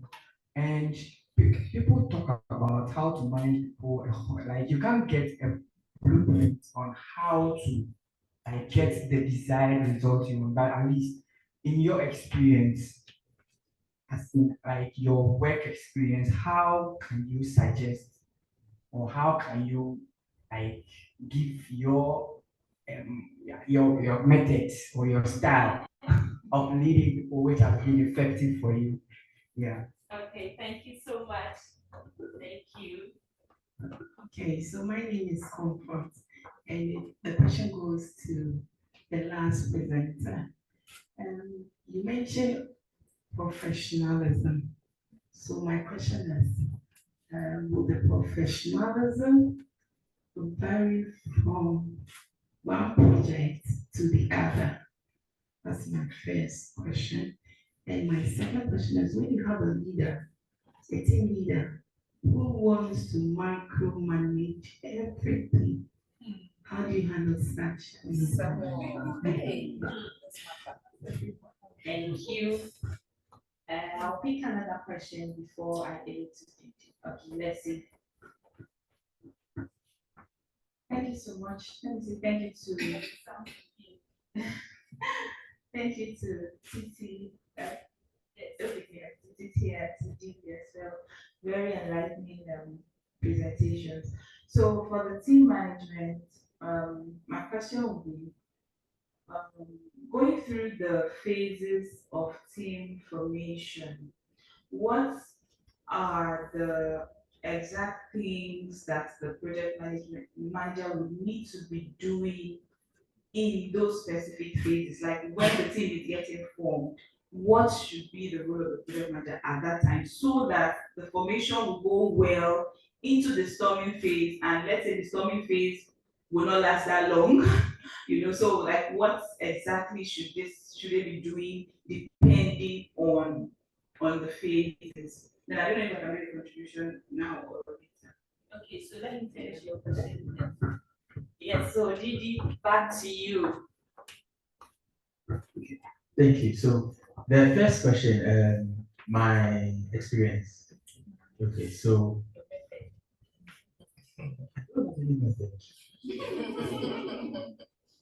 the fact is, I try as much as possible personally to understand where each member is coming from. As you said, depending on the size of the project, it may be difficult. But when the project is that huge, we don't have just one project lead, we have multiple, so they can manage the various aspects and all that. And then the head would manage those PMs. So it becomes a bit easier. At least you are managing the people. You don't always interface the general crowd. So that is it. But what I do that I think has been very helpful is to try and understand our approach. There's a general approach I normally would use, try to speak with everybody. And then from that, I try to sample how the temperature levels, and all that. You should be very sensitive, especially at the forming stage, because you never know what you'd say. I can see my gentleman here, Evangelist Apostle, hold him, and we are cool. I can't probably hold Reverend that way, he might be offended. So initially we'll meet, I take a back step, and then I start to monitor a bit. I'll see the various traits. As we say, there are various, when we're growing up, we have what? Say the temperament, you get it, to understand them. And that's what I do. And one way or the other, it helps. Sometimes some people may not be so happy because what I see, it might be seen as I'm not so friendly towards them, but it is because in my mind and in my heart of heart, I am studying to know the best approach to approach you.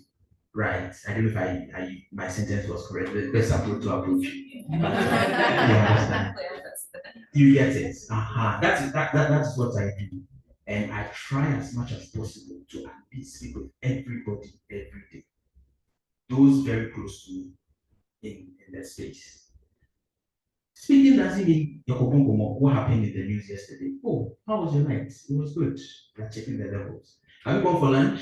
Oh no, why don't you go for lunch? That kind of thing. And then the bond starts. The bond starts. Well, that's me. I don't know if it would work for all of us.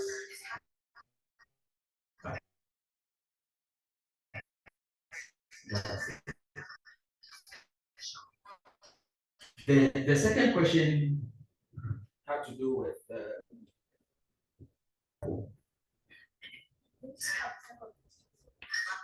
oh, okay. All right. Then I'm picking that. The first example, in the forming stage, the PM, you have to be a unifier. You have to bring everybody together. Because we are coming from different backgrounds. And it becomes difficult. Some are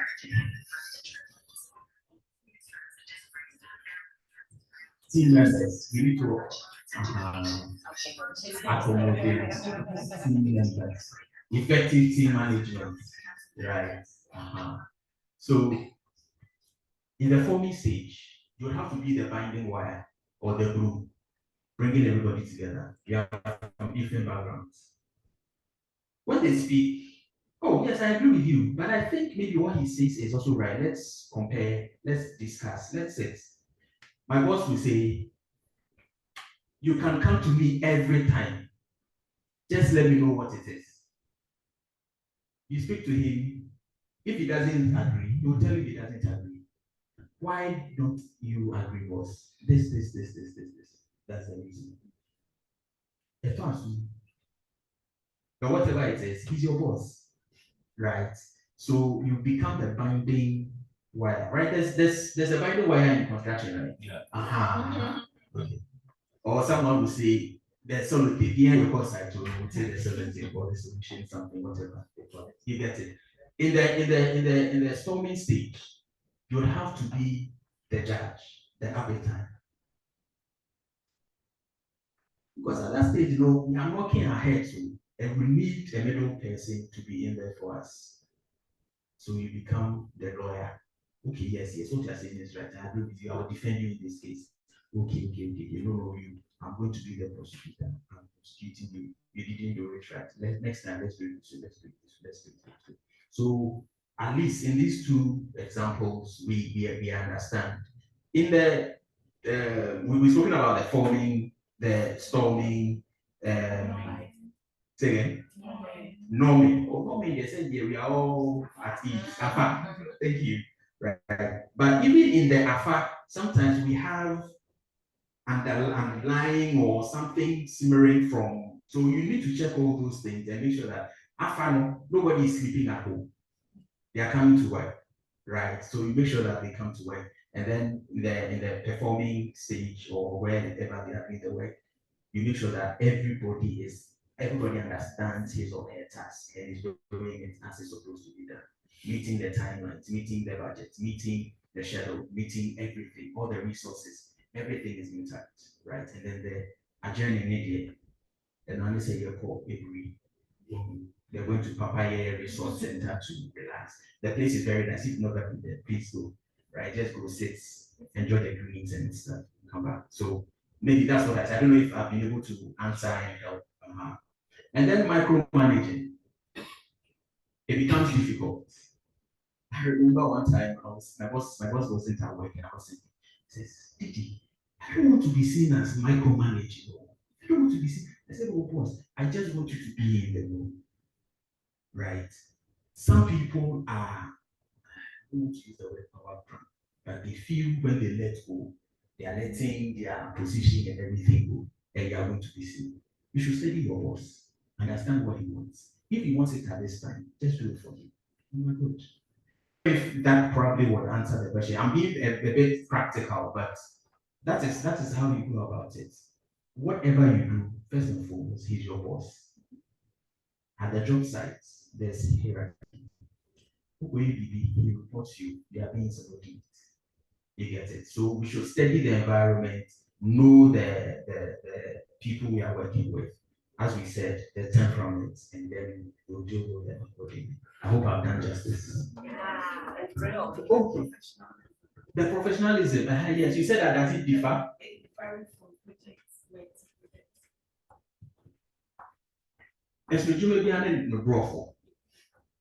Right. So when you go to Rome, you do what the Romans do. If you have to adjust, so I left my work, my former place and my new work when I got there. It was different. The culture was different. I had to adjust one way or the other. The people are very friendly. The people are all that. But where I was coming from, probably because I have been there for quite some time, we are like this. In the morning, when you come, before work starts, Charlie, we'll have to get some watching before we sit down. But this place, everybody chatting. You have to adjust.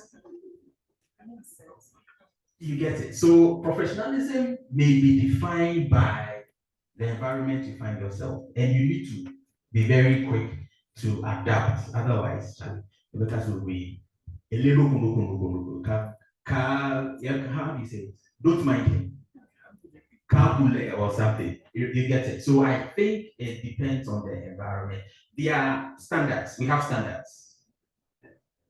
Where you go to work, you shouldn't be seen chewing gum at your desk. You shouldn't be talking on the phone when the customers are. Those are standards. But there are certain things we need to, especially when it comes to the culture, the environment, how they do their things. You need to get all those things and understand them. So in one breath, per the basics or the generality, no, it doesn't. But when it goes to the specific industry culture or the organizational culture, yes, you'll have to adapt to it. I hope I've done justice to it. Okay. Thank you very much.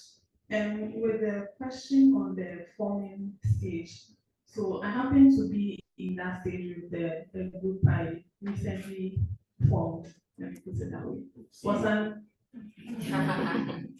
So it was an initiative I took to form that group. And it was formed in December last year. So I can still say we're in the forming stage. We are done with one project, even though not everyone actively participated. But my 2 cents will be that you should be genuinely interested in people. Some people, when they are leading you, all they talk about is work.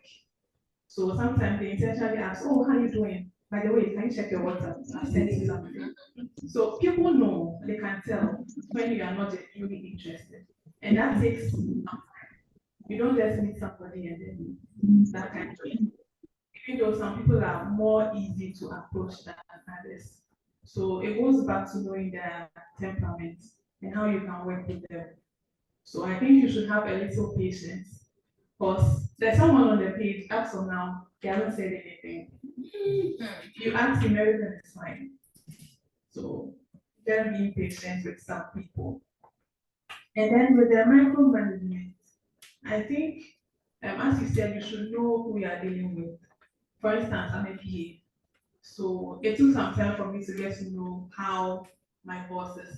Some things you can't just say to him. Other times you can suggest, but not all the time. So you have to get to know who you are dealing with, and then the approach. My job is to make her look good. So no matter what happens, I should take the blame.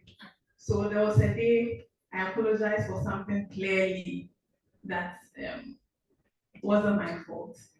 And she was surprised. So her next Your salary.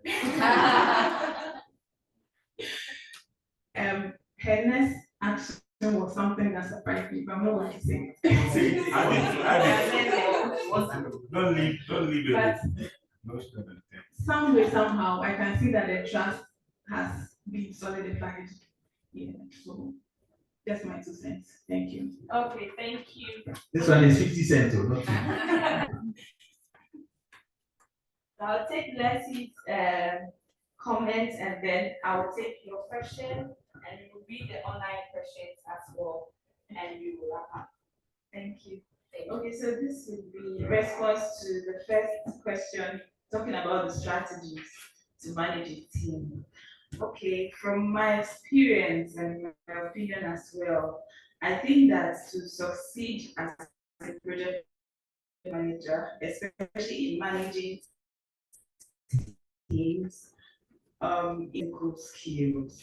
And we come from different backgrounds, different things has formed us into whoever we are. And interpersonal skills are not things that you can pretend about. They are not things that you can act out.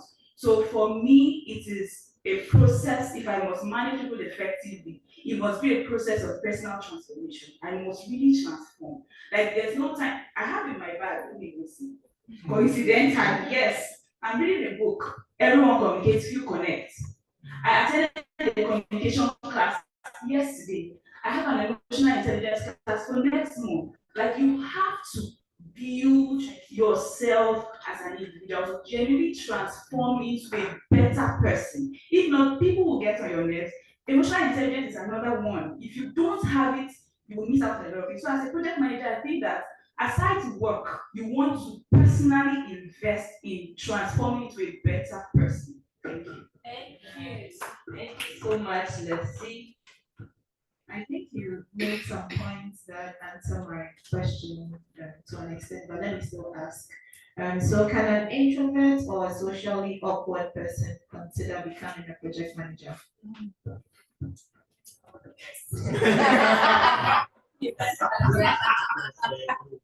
I hope you got the question. Oh, that was bad. So we will take some questions from online. I don't know if anyone wants to talk. If not, we will read the chat for our facilitators or presenters to answer them. So kindly note the questions she answered and we will read. Come again. The question she answered or asked? Oh, she answered it. Okay. So someone is saying well done, Didi. That is from Leonard, and Edna is saying that's a great presentation. Leonard said, proud of you, keep it up, great work. Dimes says, great presentation. Ofori, thank you for your presentation, please. Will the slides be shared? Of course. Thanks a lot for the presentation from Petra. Let me see.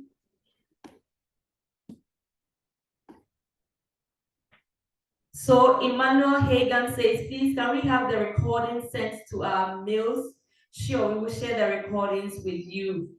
iPhone is saying, just for the clarification, that the team formation stages and the related conflicts occur at the corporate level or the project level? Is it the case that people forming the team might be existing staff, however, once they are assigned to a new project, those conflicts at the various stages might happen. So this is a question from iPhone Didi for you. And then Peter is saying, how can one incorporate team charter, group rules in managing teams, especially when this was not done at the beginning of the project? How do you get your superiors on this? I guess that is what is at the bottom. Yes. So I think these are the two major questions online. So Didi, you add that to the my lady's question, which was answered as the team agrees, and then we take it for us and we will wrap up. Thank you. Okay, thank you. Which one of the introvert, extrovert do you think I am? I am introvert. Combination. So he's melancholy phlegmatic. But I know me as a but I think, irrespective of your temperament, you can be a project manager. Project management is not about being all over the place. My boss always says that it is not about being all over the place, it's about being the way. Getting people on your side. Talking to people. Introverts have friends, don't they? They do. Because they always don't talk or always in your faces, they get to understand you and they get to read you. Probably they have their mind reading. Superpower. You get it. And they are able to elicit information from you. Because when they are coming to you, they know what they are coming to us. But for the other people, like myself, we are always in your faces.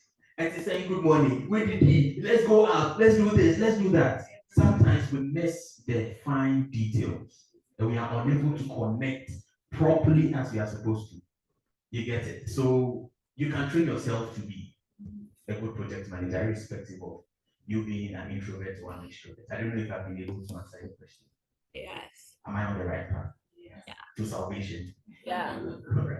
So the next question. The next question is okay, so I think at every level would have a certain conflicts arising one way or the other. But because they are corporate or top management, they know how to talk. Communication, we mentioned it. They communicate. At the workplace, or even in our normal lives, if I don't agree with whatever opinions you are espousing, it doesn't mean you are my enemy or I'm your enemy. We resolve the issue and our personalities still stay intact.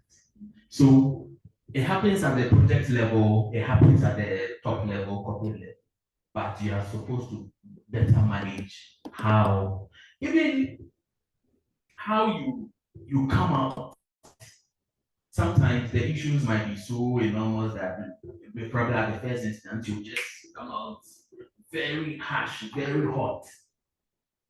But you should know that you're in a corporate world. Professionalism, you should set in. Oh, Mimiya, normally at work, Mimiya, go, KK, whatever. Oh, I want to say it in Ghana this time. I didn't do it well. In your me, often KK. I didn't really well. How do you say it? I didn't say it well. I didn't say it properly. It's just part of it. Let's move on. You resolve the issue and then you move on. And then ground rules. Yes, they are very, very important. And actually, you are supposed to do it right at the beginning, right? Yes, at the forming, right at the forming stage or project initiation stage, where everybody is together. Maybe your first kickoff meeting. We should be at every meeting by 5 minutes to time or 15 minutes to time. You should make sure that you respond to emails 12 hours, 24 hours, whenever it's sent. All those things you should be able to set. But when you are not able to do it, there's always no harm in going back to do the right thing. quickly in your upcoming or your next stakeholder engagement meeting. Oh, we forgot to do this. I think I see one, two, three challenges coming up. Let's quickly get these things out of the way. How do we want us to communicate? What times lines do we have? All those things. You are the project manager. That meeting is yours. You take control over that meeting. And then tell them, oh, okay, let's do this, let's do this, let's do this. And then it settles the matter. Right from that point, we move on and we become a better team. Thank you. I hope. And we have become a better team as the final words that we are taking home, so that we will become a better team. That's why we are here. That's why we joined the masterclass. So for us to continuously become a better team, we want to normalize here, because it looks like everybody is frying themselves, you know.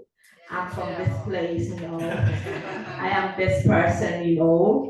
And so I want us all to move here right now. Join me here on stage and let's do a short karaoke. So the online team can join us do this as well. Please, let's join me, let's join me, let's join me, let's join me. Don't dance. Oh, you don't really have to dance, you have to sing along. The intro.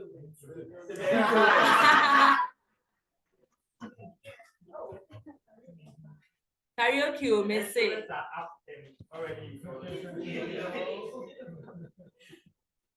Are we here? Hey.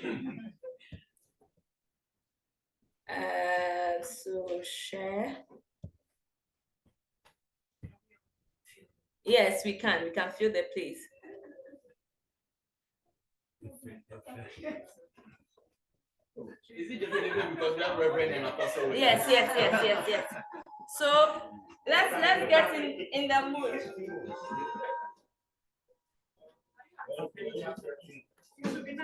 No, somebody should take the mic.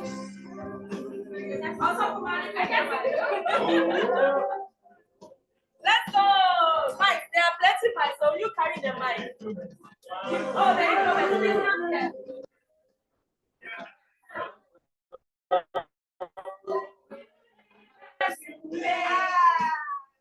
Everything is great. The wonders of your face. You took my sin, my guilt, my shame. You gave me your name. Jesus in my way.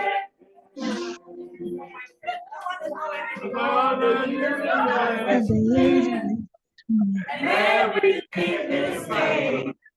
The wonders of your grace. You took my sin, my guilt, my shame. And you gave me your name. We go sing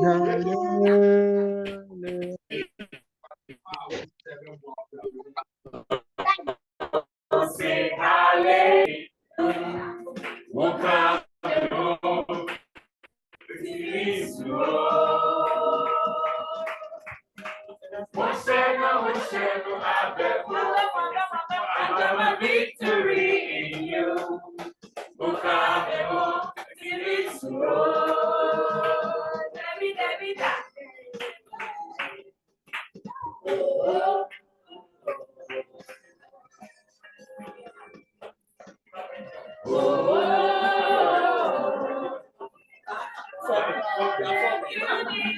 You made, and everything is made. The wonders of your grace. You took my sin, my guilt, and shame. You gave me your name. We go sing hallelujah.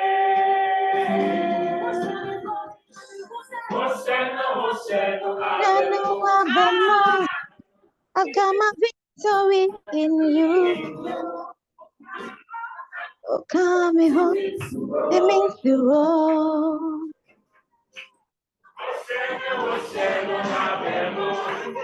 I got my victory in you. It's the road. Every day. Oh, what the one.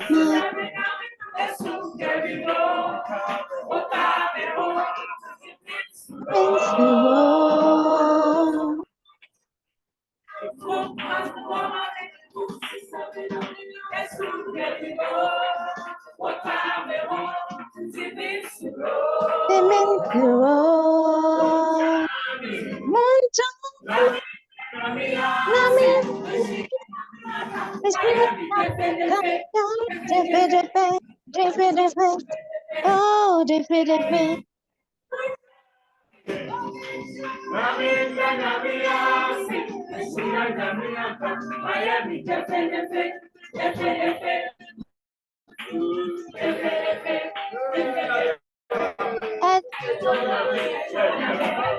Demisora, Antamewu, Demisora, Namaste.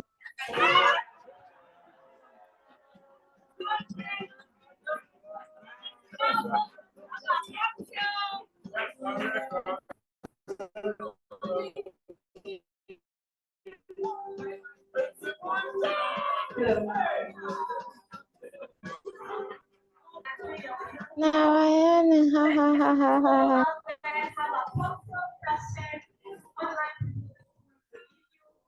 Very good evening and enjoy your night. Bye-bye.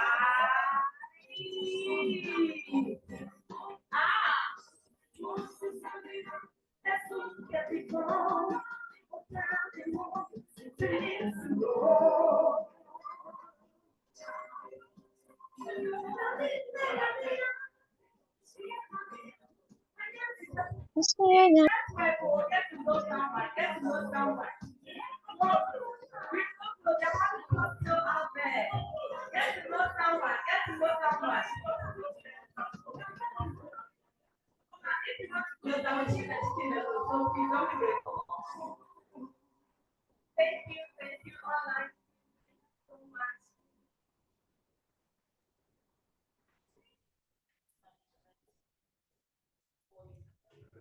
Thank you so much, the online team. Like I said before, this is where we will end this session. We are going to have our cocktail session. Unfortunately, we can't share with you the online team. So we will link up on the WhatsApp page or in your emails with the updates on recordings and the slides. Thank you and have a good evening. Bye-bye.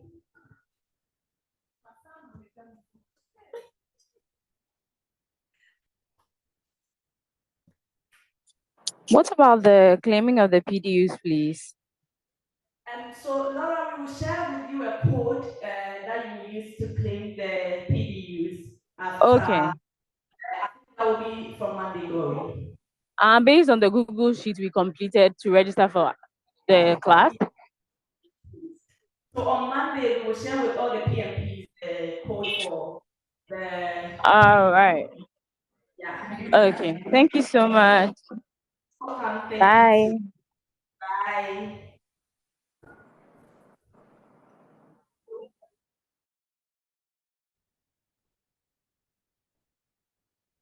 Okay, bye, Doris. Thank you, guys. Bye-bye. Most welcome. Thank you too. So Charity, bye. Bye. Thank you. Bye. You're asking about the PDUs. Like I said, we will share with you the code for you to claim it. Dorcas, nice evening, nice session. Okay, thank you. Frank, thanks. Bye. Bye too.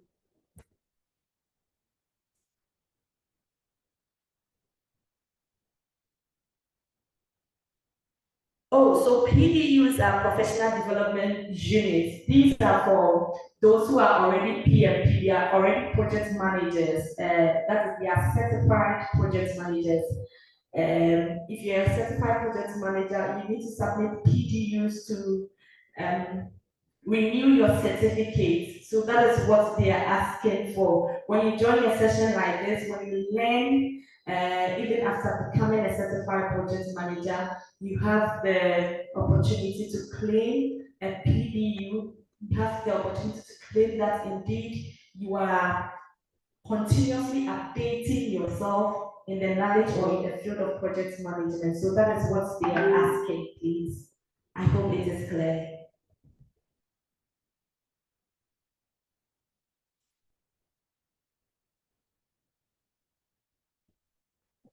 It's clear. All right, thank you. From a different, you had your PMP from a different institution. Can you join your session and claim the CD? Or it has to be a student? Yeah, Ofori, kindly contact me, okay? My number is 0244 97 69. Kindly contact me for us to have this conversation, okay?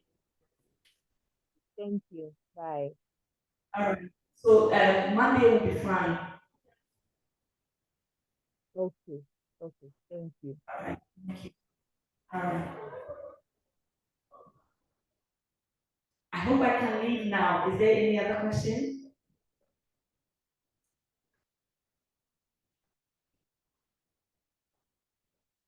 Okay. Thank you. Have a good night.